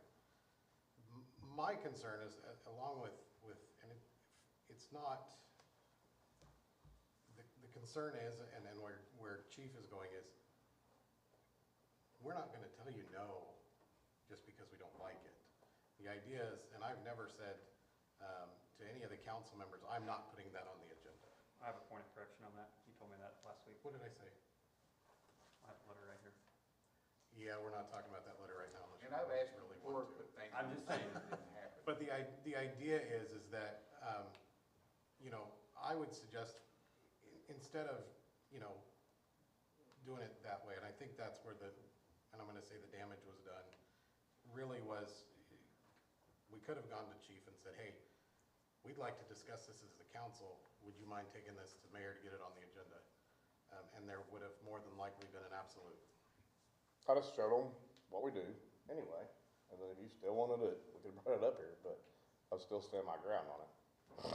So if you have a, if we have a bid, and XYZ gets the bid to repair tires or whatever that is, if they can't do it, then you're gonna have to wait until they can do it if we have it knocked down to, they're doing it for this year, correct? That's correct. I mean, you're bringing us down to just one vendor basically to who we will use for the year. And I mean, we resource these out depending on the type of repair a lot of times, where it goes. We're not just using one. I mean, sometimes we have one of ours that I know is going to be cheaper on this, and we'll take it over there. But I mean, you're gonna restrict us down to just one specific vendor. Not only that, yes, if they're down, it may be down for a month or two, depending on their workload, if we don't take priority. So, What percent of your work goes to Chevrolet? what percentage? There's a high percentage. I couldn't give you that number without going to putting it. The last budget I saw, we budgeted $20,000 for Chevrolet, which shows full intent to use them. And then there was like $5,000 for Mansland and $5,000 for T&J or J&T or whoever. Yeah, we You're do talking blankets. about a purchase, blanket purchase order, Yes. right? Correct. Yeah, Okay. Anyway, it was no intent to make you all mad or hurt anything. I didn't know going out for bids would be such a personal thing, but that's what I did. It's I've done micromanaging, I've Bruce, done is what it making is. you money If- before. If we're gonna do it with this item, and it's oil, it's the lowest, cheapest thing that we spend it on, but are we gonna do it with this item and this item and this item? Are we gonna do it with the parks department, we're gonna do it with the street department, or are we gonna let the department heads run their department? Department heads do run their department. Street department change their own oil. Fire department change. And they're spending more than what They we're don't spending. have I asked 30 Frank, he said he spends at least $50 to do the oil there per vehicle. All I want to do is get a bet. If you're right and Chevrolet gets the cheapest, We don't want to tie our I hands. don't know. It's silly. Well, there's a couple things. Number one, you probably use Chevrolet. When I had a vehicle furnished, we used Chevrolet because if we went to Ford, there was one time the Ford dealer had maybe one or two technicians on, from what I remember. You can't use that. I'm not sure about the Dodge, they're not even in town anymore, are they? Yeah. Patriot is. Patriot is, anyway. The dealer's gonna have the most availability as far as I know, which is probably why we use them more often. Is it, would that be Correct. And they give us a better deal on stuff. Right. I like the idea of doing, bids like this. However, being that this is emergency, you can't have a car down for 2 weeks because of no tires. I mean, so I'm trying to think in my mind what would be a good way to do this. I mean, we already give some leeway to department heads. And if there's a concern about anything, I assume that all that's there. Correct. And my department is a little different. I'm elected. No other department is elected. So I answer to the entire people, just like you do. You're still using city council funds. I understand that, but I'm elected and I'm supposed to be good steward of the city money. And if you got a question, come to my Former office. mayor said that too, though. Do what? That he was a former Well, steward of the I'm- city. Yeah. So, I mean, if you want to come see what we're spending on oil, come see what we're spending on oil. I didn't know that you would take such an offense to this. I didn't mean to step on your toes. Okay. I was just trying to. Come, I mean, if you want to run the department, run it. Otherwise, come talk to me. You're elected, I'm elected, you do the copping, I do the financing, we do fine. I'm not trying to run the department. Don't have any intention. We do it all. I mean, that's, our budget's part of our deal, daily. We're there every day. We see it daily. And I try and help you, I've helped you So, every time. Thank you. is there any concern on this, like, what is gonna keep this from tying our hands behind our back? Or like, basically tying our hands together in a situation like, is there anything that would say, well, we can't use this dealership now, but R&L can have it done today, even if we might pay $400 more? Well, the whole purpose of this What would agenda be- item is to get these kind of comments Yeah, that's. out to be discussed so that we can do it. This is just so we can legally discuss this. Okay, yeah, well, that would be one of my questions, is, I'm all for wanting to save money and find ways to save money, because we've done that before. I also don't, I'm trying to see both sides of it, just to say, yeah, he's, and as well as other department heads are responsible for stuff, but there also has to be oversight and checks and balances, and that's not saying anything personally to like you or anyone else, but at the same time, you're not gonna be the only police chief. you know, who knows who the next one will be, and they might show up as a, you know, a nice upstanding golden person, but then again, they might also turn around and not be. But at the same time, with it being an emergency, are we gonna tie our hands? With it worded this way, are we gonna tie our hands? There is something that also goes with bidding along for the vendors in that they understand that they are going to have your business for a year and they will sometimes give you a better discount because of that. And the police department, to your point about parks, fire, cemetery, whoever, you guys have 38 cars that you're driving every day. They do not have, or they're not putting the same amount of miles on the same amount of cars that you guys are, is some of the backstory behind this. Okay. Do And I any guess of us that's shop probably why around you for got the best picked deal? on, is because you got so many vehicles. We do. That was, But I'm saying, does any of us shop around for the best deal? If you need to go down and buy a set of tires, and you look around at other Oh, yeah, I places do. and find out what the deal is? I definitely shop around. If you had it set up to where you could only buy tires at one place, and you shopped around and found you some cheaper ones somewhere, what would you do? I'd get a bid and see what it come out of that. Get- Get the bid, they give you But the we're cheapest. personal finance. But this is a year at a time. This is governmental. And that's the whole purpose. We want to hear the input. We want to come up with a workable solution. I did This this is- to save money, I didn't do it to attack you. This is to That get it wasn't to be idea. discussed. I want to hear these ideas. Because there's a lot of, there's extra people up here that have ideas. That's what this is for. That's why we have the discussion. We want to hear. If nothing else, can we split the work up more fairly? Because I know there's several cars sit out Chevrolet garage, and sit there for 2 or 3 days, till I get work done. Not on oil change, I don't. We make an appointment. Charles, Now, I'm talking about the maintenance. Charles. Chase, legal opinion here, you know, do we approach this where it's an individual oil change that gives Jeremy the right as the police chief, the department chief, to go out and do what he wants because he's underneath that threshold?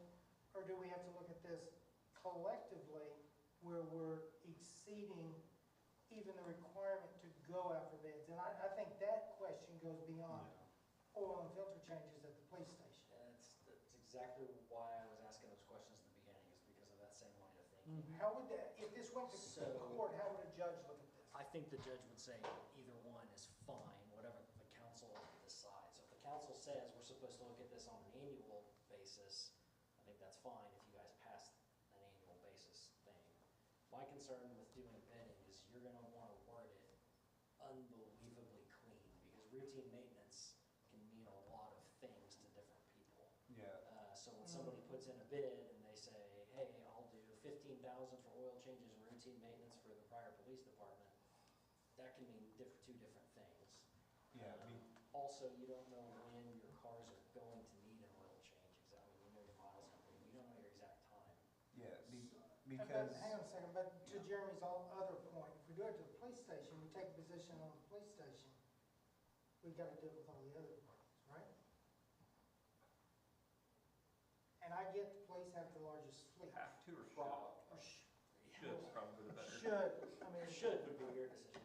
Have to, To be I fair. don't think you would have to do that to everyone else, That's a good point. but I wanna look into that before I answer that, because I don't wanna get into a Me Too thing, but I'm pretty sure that only applies with employment. Well, I'm going to throw this out there since I'm the one that made the motion. My biggest thing today is I want the discussion. And at the end of this, I'm perfectly okay with withdrawing my motion and then later on visiting this. My intention is we have to have this to be able to legally talk about it as a body. I don't want to hastily make a decision that's going to hurt anybody. I just wanted it discussed legally. And I'm sure you can appreciate that we're trying to be legal so that we can collectively, in an open forum, discuss it. That's the Well, a couple of you purpose. could come to the police department at a time. I mean, that's what all I'm asking is, come to the police department if you have an issue and talk to two if you could. He brought up a good point. It's fine to discuss this, but I think collectively, it's unfair to specifically have put police department. Why not the entire city's fleet?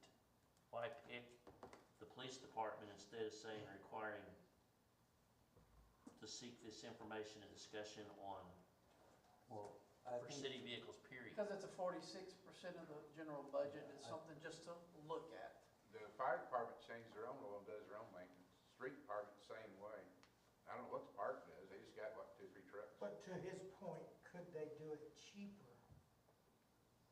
I mean, I think I heard you say police and fire, or not police, fire, and what'd you say, street? Fire and They're probably street. paying a lot more for it. Frank said $56, we're paying 29. Yeah. That was right before we walked Let me out. ask this, how many of your rough numbers, don't worry about being exact, we're past that point, it's pushing 8:30 and we know where he's at already. It was started late, it's not that bad. Yeah, that's true, but still, it's pushing 8:30. The idea is, how many of these are on, council-approved blankets? Oh, the Roberts are all, I mean, he does the blankets for me. No, all of them are on blankets. I mean, Can if you you're- explain to the council briefly the blanket scenario? Okay, so the blanket scenario, we come to the council, you see those when you sign off on them, we're requesting X amount of money. It's already been It's like- spent when we sign off on Yeah, it. you've signed off on it, allowing us to spend X amount. No, he's at talking about that the first of the facility. year, at the first of the, so this Yes. new budget, there'll be a list of blankets in that new budget. But let's look at something That's what else. he's talking about. Hang on, I'd like- can I let, I want him to finish explaining, please. Okay, so you all sign off on the blankets, they come to you when we request a new blanket, and I request those generally at the first of fiscal year.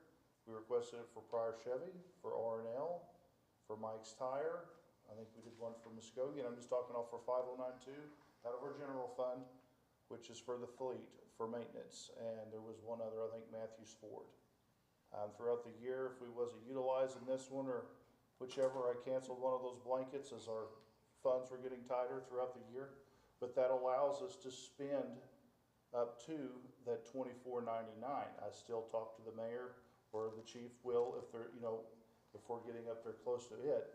But it's still, if there's any cost that exceeds that, we still have to come back to you all for those approvals. We don't still spend, even though we have that funds allocated, that's for the small maintenance repairs. That's not for the large repairs that we may have. Again, those we go for bids and those come back to you. So, and once we've maxed out that blanket, then it's closed out, and then we will request another out of the 9-2 if it's needed. And yes, but with that, it's not just the blankets we're spending out of. So like I said, if it's 2,500 or more, those don't go on the blankets, those come to you. So just because you're looking at those, there's other costs for maintenance that's coming out of 5092 to these facilities that you may not see. Now, percentages, I don't have those, I didn't put those together for you tonight, sorry, I didn't know exactly what all you needed. I just put some basic information because that was on the discussion for tonight, was oil changes and such. But like I said, on the oil changes, I don't think, if you go to Walmart, we can't buy the oil and the filter for the cost they're giving it to us for out here at the facility. And I can tell you, I believe that was Mayor Trammell at the time that went out and negotiated that deal years ago. So this has been in place for years, and it's gone through Roberts Chevrolet and now with Pryor Chevy, with the new group, and they've still honored that for us with that cost. Like I said, we can go with the others, but you go out and you seal deals, like I said, we're jumping up there. We had one done the other day because they was down for an issue on some other part that required the oil change, and it was $125 for just about for the oil change and tire rotation versus $44.44. I can tell you the number because that's what it is each time when we take it out there. So did I hear you just say that the city of Pryor, they had a previous administration, negotiated prices with Correct. who you're currently using? From what I understand, is what I was told, yes. Isn't that what we're trying to do now? I said, I made it as a bid, but. if But I we're trying think to the point I was negotiate making deals- is, are they still honoring those Absolutely. negotiated prices? They're honoring that, yes, and I don't believe, and I can't speak for this because I just know that that was an agreement that was made, talking, hey, what can we do this for? Because at the time, like any time, our fleet, the maintenance is high because we have 39 vehicles in our fleet. That's the reason. That's- Yes, it's got and to go for but my concern is you go out for this and you may lock us into something where it may be cheaper on one item, but we're paying a lot more on the other. Our oil changes are so cheap right now. That's up to the council to make that decision. But we're talking about, we're at $44.44 for oil changes and tire rotations. And I throw both those in there, cause like I said before, it's cheaper to continue to rotate those tires every time to keep the wear and tear on the tires that's wearing correctly, cause the all-wheel drives wear a little What different. about if we do this? What about if we give some of the other businesses more business instead of taking it all to Chevrolet, because Ford doesn't get hardly anything, do they? You ever get anything on Ford? We bid it around. I mean, we try to get the cheapest one that we can on these vehicles. There's Our no budget, way we have a budget and it's 85,000 for 39 vehicles. We gotta be very careful what we do. So it sounds like okay, so the discussion, you know, it sounds like the intent for having the discussion was we want the best prices and transparency. I keep hearing this over and over.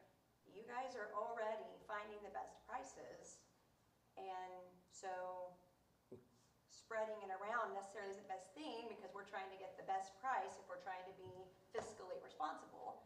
And it sounds like you're pretty transparent with where you're going and what's happening. But if you're in a bind, like if you can't get it in, then obviously you need to get it fixed. But, so I think I'm just hearing the same thing over and over. So what can we do to move forward from this Yeah. discussion?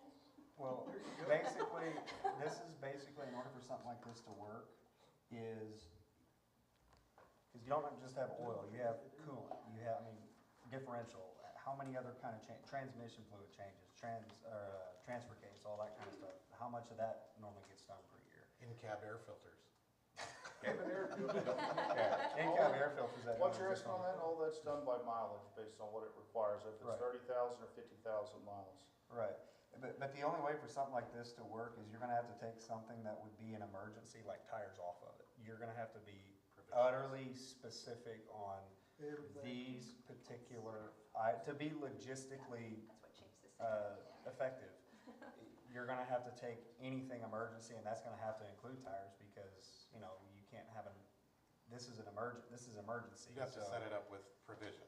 Yeah, so that would be, if, it's not that I'm for or against it necessarily, it's just, this is gonna have to be extremely specific on what does routine maintenance mean. Because tires are technically routine, every 4 to 6 years on most normal cars, you're gonna have to change tires, but also you can't hold up a car on that. Normally, cars aren't held up off oil changes or transmission fluid changes, so. Well, what we're looking at here though is, they're finding the best prices. Yeah. We know that now. What Mr. Gauthier was saying was he just wanted to have a discussion and bring it out so that we all heard about it and we know what they're doing now. The transparency's out there, so, what would be wrong with just taking no action at this time on this? Well, first of all, does anybody else have any more discussion? Because I want everybody to say what they want to say, then we can, I've got just one question for Captain Trammell, because of your longevity with the department and knowing what all's going on with this. You said that several years ago, 2 mayors ago, administration kind of negotiated this deal. Since then, to your knowledge, have other garages and vendors in the city of Pryor ever complained to you all that, hey, so-and-so's getting all the work and we're not getting anything? Or has there been any complaints from the vendors or the mechanic garages? No, and I've had others that's asked us, hey, and we told them, if you wanna give me some pricing, we can look at it. Other than that, we base everything, when we take it to the other businesses, we base it off of their cost when I get that invoice, and that's where some of this is from. Okay. So, like I said, we talked to all of them. Let me suggest this in order of time. If Gauthier will agree, I'll agree that we'll take no action. I've asked the city clerk to give me a list the last 6 months of the maintenance records and stuff of the cars and give us a chance to look at it. We've talked about it, we know what we're doing, now we'll take no action. I'll change mine, if you'll change his. can we just withdraw the motion and you Either way, second it? Would that be okay, or do you want to change it to no action? like I said, I'm not asking think you, you can I'm trying to find the best withdraw deal. this If one you we've got already the best deal, I'll look, we'll see. What did you say? I don't think you can withdraw, you've discussed at this point. Okay, so I'll make, what would be the most, Discussion was held and no action taken, Yeah. period. But you have to vote on no action. okay, so I have no problem my motion to no action. I'll do the second. I have to correct my correction. Oh. The mayor did tell me that he just hadn't put that on the agenda yet. He was gonna have a discussion. Well, then that I would correct my correction. That correction stands corrected. Just know from now on, the door's open. I mean, come talk to me. But we I can't don't all have come talk to you at once. Two of you could, That's, 3 of you could. well, that's another deal. We may work that out yet. Yeah, it's We got not, a legal it's problem not on opposed that. to discussing it with you, but for the whole council to talk, it had to be done this way. That's all. It had to be Call for put on vote. the agenda. Yeah, Yeah, call for close, vote. call for vote. All right, we have, I've had a motion to amend it to no action. Gantier made the motion, Smith seconded, so. and Yes. Choya said call for the vote. Call for vote. Just make sure everybody knew what the actual motion was. Lamar, Yes. Shropshire, Yes. Bradshaw, Yes. Rushiers. Yes. Brown, Yes. Trammell, Yes. Gantier. Yes. Smith. Yes. Okay. Councilman Brown, if you have trouble with the mayor putting that on there too late, holler, we'll get 2 more to sign it. Yeah, let's. You not- might wanna read it before you.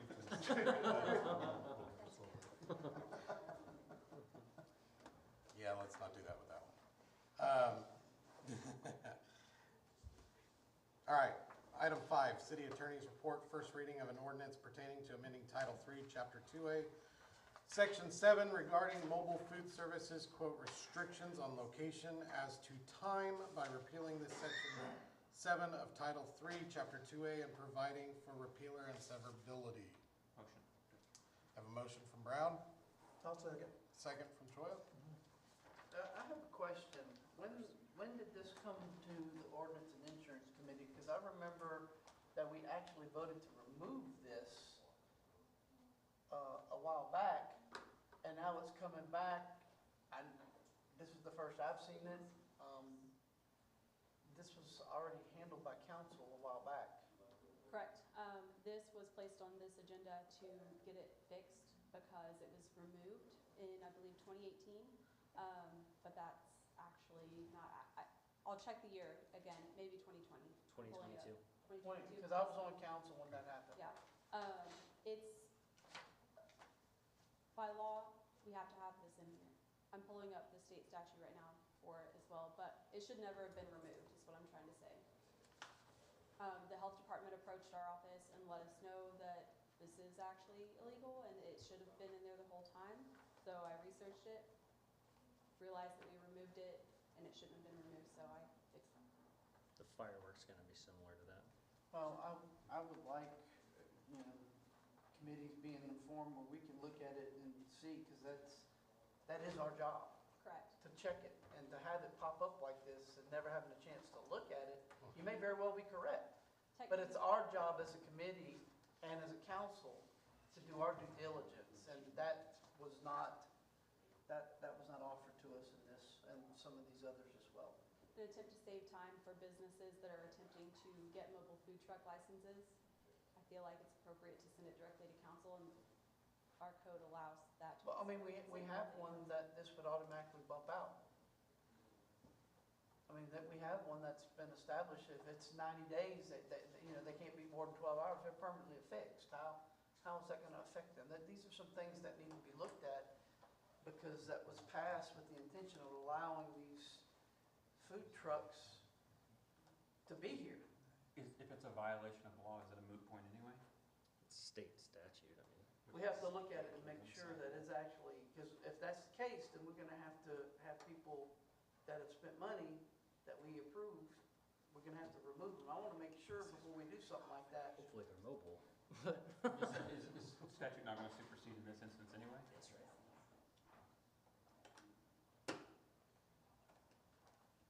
This is just updating to have the state, or the city say the same, but you're exactly correct. They can't violate this regardless because it is the state, even if it's not in our laws. State supersedes. Further discussion? Call for the vote. Shropshire, Yeah. Bradshaw, Yes. Rushiers, Yes. Brown, Yes. Trammell, Yes. Gantier, Abstain. Smith, Yes. Lamar, Yes. Item B, first reading of an ordinance pertaining to a minimum charge for use of debit credit cards for payment of city fees, costs, and charges. Motion. Motion from Troy, second from Bashir. Before you guys, let me write this, but don't talk yet, please. Can't write any faster? It was Shropshire and Brashears, correct? Correct. Okay, so, on. Did anyone waive reading, by the way?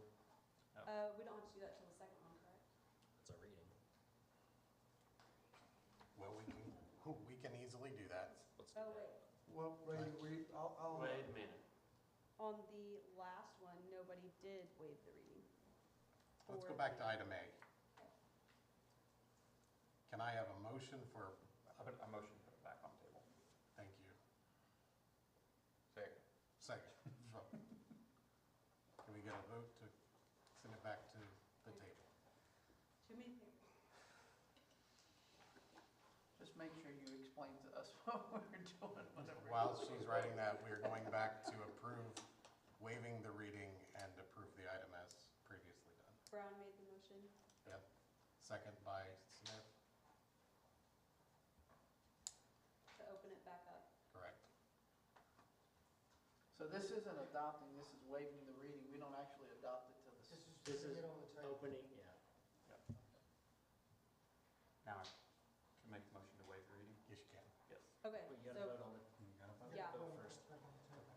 we need to vote for this, right? Vote to put it back on the Okay. table. Okay. Bradshaw, Yes. Brashears, Yes. Brown, Yes. Trammell, Yes. Gantier, Yes.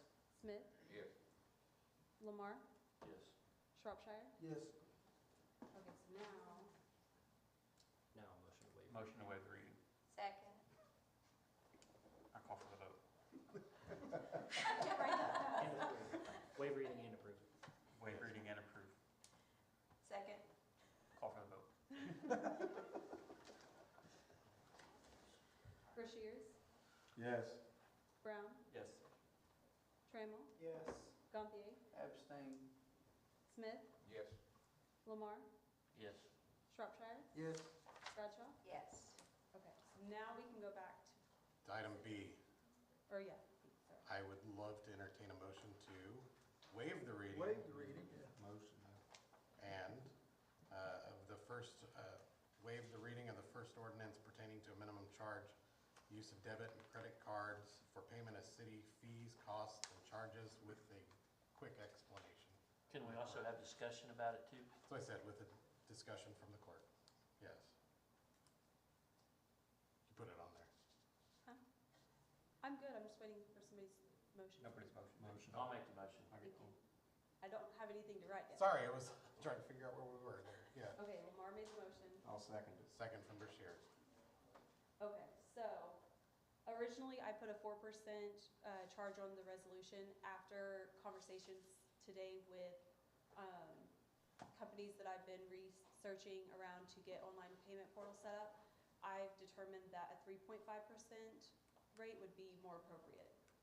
So I wanted to let you guys know that and ask for you to amend the resolution to 3.5% instead of 4. Why is that more appropriate than 4? I don't want to charge the citizens more than we need to cover the fees, and the 4% was originally going to charge them more than we would need to cover the fees that this increase would go to. What does MEB charge on theirs when they pay utility bill? I'm not sure. So you're just trying to pass along versus, you're not trying to make a Right, profit. currently we pay this, and I pulled up the invoices, or the statements, and so we have 4 different credit card terminals. For City Hall's terminal, in January, we paid $620 just in credit card fees. These credit card fees allow us to take credit card payments. It's the fees that the banks pass on to us. February was $348, March was $488. So that would be money that we would save every single month if we are able to pass that fee along to So would this also apply to like court fees, if someone comes in and pays a fine? any and payment that we everything? take via credit card. Are we Credit we bill. are currently charging 4%? We do No. not charge We don't charge anything anything. currently. Nothing. We're eating that cost The city pays for of these the fees fees. currently. What does the rec center currently charge? I rec center, I brought this up when I was on the rec center board, and if I recall right, I was wanting to get them to start charging for it. I don't think they charge it. They have in their budget to eat that. I think they had $20,000 in their budget to cover those expenses and not pass it on to the consumer. And if we're gonna do this, it needs to be done there too. 'Cause Yeah, this is this would gonna be include for the everyone. city as a whole, yes. So even the enterprise funds. Yeah, Okay. it would be a resolution for the entire city, so even the golf course would be required to charge. Mub, Now, at the what about time, Mub? They're part of the city. That's And yet they to be already determined. charge I a believe transaction. I don't know for sure, this would be a Chase question, but I believe that they're gonna be separate but not separate.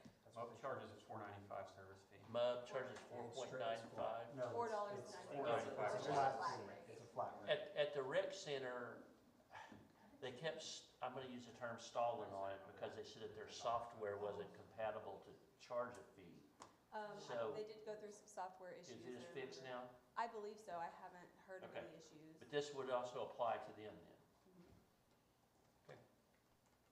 Courtney, I think you can do this by resolution, which it's drafted as a resolution. The agenda says ordinance, so we might want to. I actually had a note to change that, to have that scrivener's error too, so, sorry, thank you. So did you run this by Jerry? Because this could impact, They do They their have own their own- thing. They've got their own They're set not policy. already included in it. but if, she said this is for the whole city. Mub's part of the city, are they not? There's a lawsuit out there. Depends on, We don't know it that. depends. We don't know that yet. That's Well, a deck action. That's actually a good thing, because based on what I've paid and that fee that I've paid before, it came out to around like 2%. So that would go from roughly 2%, give or take, to 3.5. So I don't know if that's something we need to. Chase, does this apply to MUB, our resolution? I think it would be a good idea to put in here, this does not apply to MUB, and MUB can do whatever they're Just bored. tap dance. Mayor, if we don't hurry up and vote on this, we have to raise the board, just pay his salary. I think that would be a good idea. I'll have to give up. What, to the go old to forward and raise your? Okay, so I made the motion. I'm sorry, you opened that up. I made the motion, so we need to amend it, that this does not include, I think it would be a good idea not to step on their toes regardless of whether they're part of the city or not. this, and this does not apply to the municipal utility board. I'm in that. As a resolution on ordinance. Yeah. I believe that's very appropriate at this juncture to make that. Further discussion on that? I can't run that fast. Shorthand, court reporter. Not that fast either. You guys Both keep making me hands. laugh, I can't. Use both hands. Do they even teach that in school anymore, That shorthand? They don't even do cursive anymore. Oh, they do now, it's a new state law. They have to now. Grade school, 3 years.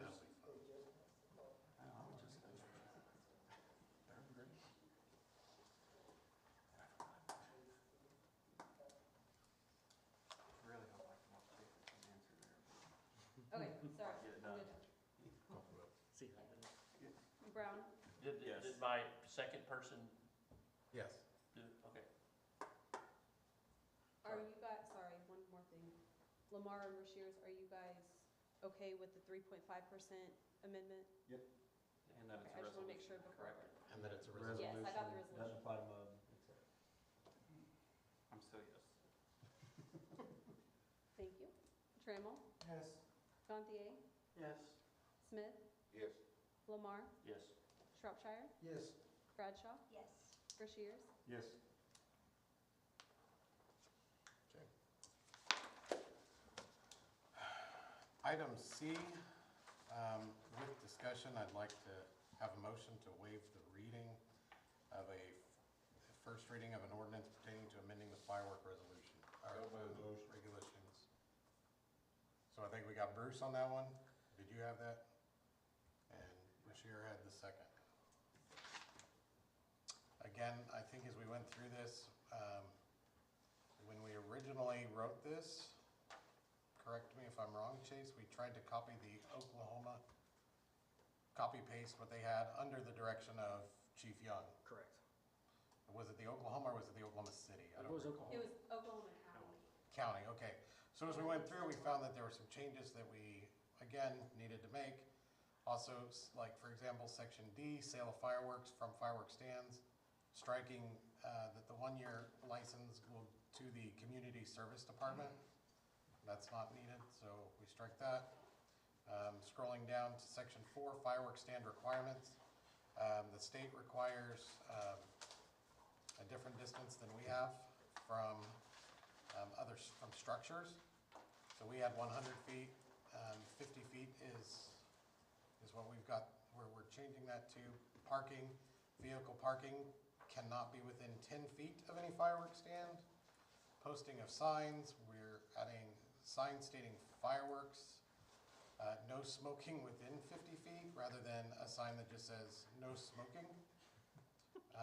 This is just what the state requires. Right. It's easiest just have it in our ordinance that way. Really, the only conflict that's really changing is F, I'll tell you that. Right. It's moving from fuel, I'll speed this up. Yeah. We're going from fuel tanks, we had 150, it needs to be 300. That's the main change that was actually in conflict with state law. Which is also why we're doing this as an emergency ordinance, I believe, right? Yep. I just noticed on the agenda, it does not state that it's an emergency ordinance We're either. not doing it as an emergency ordinance. Well, on the actual ordinance, I did state that, it just doesn't. Okay. Well, No, well, I have a it does question. not, I'm sorry. I have a question. In order for this to apply for this season, That's why we were trying to do it as an emergency. so Especially with the Correct. fuel tanks, because. are we gonna have to revisit it or what? In No. order- I think if you guys will pass this on through, realizing that it's more or less, some of it's common sense things that we have found in reviewing that, we can get on. We don't want to cause any delay in firework vendors coming into town. And again, on the fuel tanks, the state statute. Yeah, we need to make sure we're not, sitting up right next to the fuel tanks. Just, common sense. Is there any reason going from June 1st to June 15th for opening? That's what the state is, State. those dates are what the state allows the permits for, Okay. I'm sorry, the licenses. I didn't bring it up because Chase said I was reading too slow. So, yeah. Chase, would they be okay to amend their motion to make this an emergency ordinance, or is this something we would have to bring back? I think you have to give public notice if it's an emergency. So I don't think we can do it as an emergency. Okay. But I think you can pass it and the state will cover the two that we had issues with anyway. Because it would supersede our law anyway. Correct. Correct. Okay. Further discussion? Courtney, when you're ready, call for the vote. I don't have anything to write down. Trammell, Yes. Gantier, Yes. Smith, Yes. Lamar, Yes. Shropshire, Yes. Bradshaw, Yes. Brushiers, Yes. Brown, Yes. Okay. Again, same request for item B. First reading of an ordinance pertaining to changing and amending zoning classification from RD, residential duplex, to CG, commercial general, of the property described as follows: the west 75 feet of lot 15, block 9, the original town of Pryor Creek, Mays County, State of Oklahoma, according to the U.S. Government Survey and plat thereof. Do I have a motion? Motion to That waive motion? reading. Thank you. So I'll second that. So, confirmation, waive reading and approve yes, by Shropshire and. Brashear. Bashir. Question, Yes. just to make sure this is not spot zoning, correct?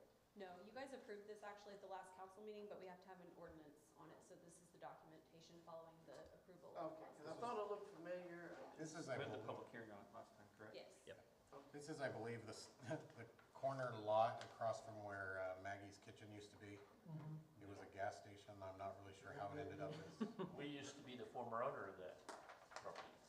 not sure how it ended up as a residential duplex, but Everyone in the room was shocked to find out. You used to be a former owner or? yeah, Used to be. we settled it off. All right, Okay. further discussion? If none, when you're ready, call for the vote. Gantier, Yes. Smith, Yes. Lamar, Yes. Shropshire, Yes. Bradshaw, Yes. Brushiers, Yes. Brown, Yes. Trammell, Yes. Item E, discussion and possible action regarding a resolution revising and establishing fees to be assessed and set forth in City Code Book, Appendix A, regarding cemetery fees under public ways and property under Title VII, Chapter 6, Sections 4 of the City Code, previously approved by council on April 17th, 2018. So moved. Motion from Gantier, second from Brown. So Explain it, please. She will. this was actually approved in 2018. It was approved originally January 1st, 2018 and updated on 4/17 of 2018. Our code book allows us to amend cemetery fees by motion or resolution. But the codifiers, American Legal Publishing, will not accept a motion to update the fees on the website, on our code book website. So currently our fees are from the year 2000. So to do that, to fix that, to update them to what was approved in 2018, I have to have a resolution. That's why this is here. I took the exact fees that were approved in 2018 and put them on this document. I just slapped the word resolution off on the top. And these fees that we're currently charging have been the We- ones since 2018, it's just not Yes. officially codified. Correct. Okay. Yep, it's already technically in effect. You guys have approved it for our code book, it's fine, but they will not update the code book online without a resolution. Further discussion? If there is none, call for the vote when you're ready. Smith, Yes. Lamar, Yes. Shropshire, Yes. Bradshaw, Yes. Rushiers, Yes. Brown, Yes. Trammell, Yes. Gantier. Yes. Okay, we'll have no action on F, G, and H. Brings us to item 6. Do we still need to vote that there's no action? Yes, probably. I make a motion that we take no action on item F, G, and H. I'll Can second. we do that all in one motion, or do we need to do it in separate motion? I think you can do it all in one. They're all related, I think. Yep, I'll second that. So motion from Gantier and a second from Bradshaw. When you're ready, call for that vote.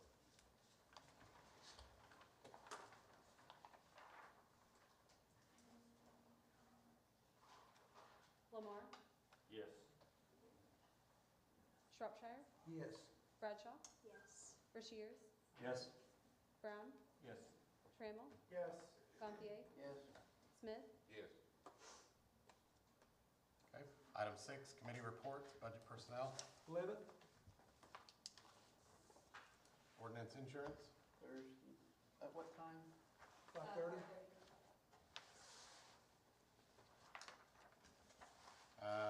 Street maintenance. Mayor, are you aware of anything that needs to be addressed? Yeah, I have a few items. They're not mandatory that we do it right away, but I would like to get them on the street discussion. Okay, when is the normal, it's on Tuesday night, right, the 28th? Let me see what the next step is.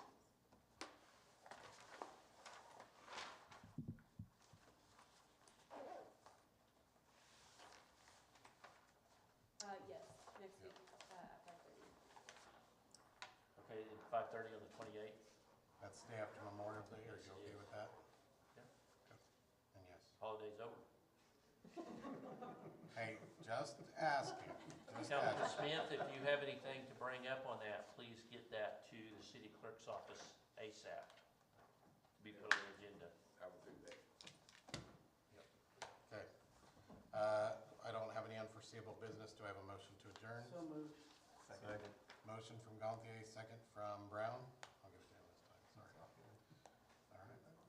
Call for the vote. Yeah. Shropshire, Yes. Bradshaw, Yes. Rushiers, Yes.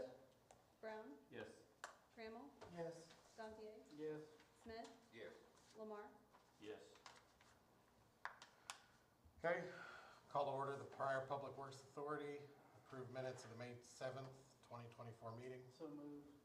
Motion from Gantier, second from Bashir. Call for the vote. Bradshaw, Yes. Rushiers, Yes. Brown, Yes. Trammell, Yes. Gantier, Yes. Smith, Yes. Lamar, Yes. Shropshire. Yes. Okay, no unforeseeable business. Do I have a motion to adjourn? Yep. Motion from Second. Bashir, second from Gantier.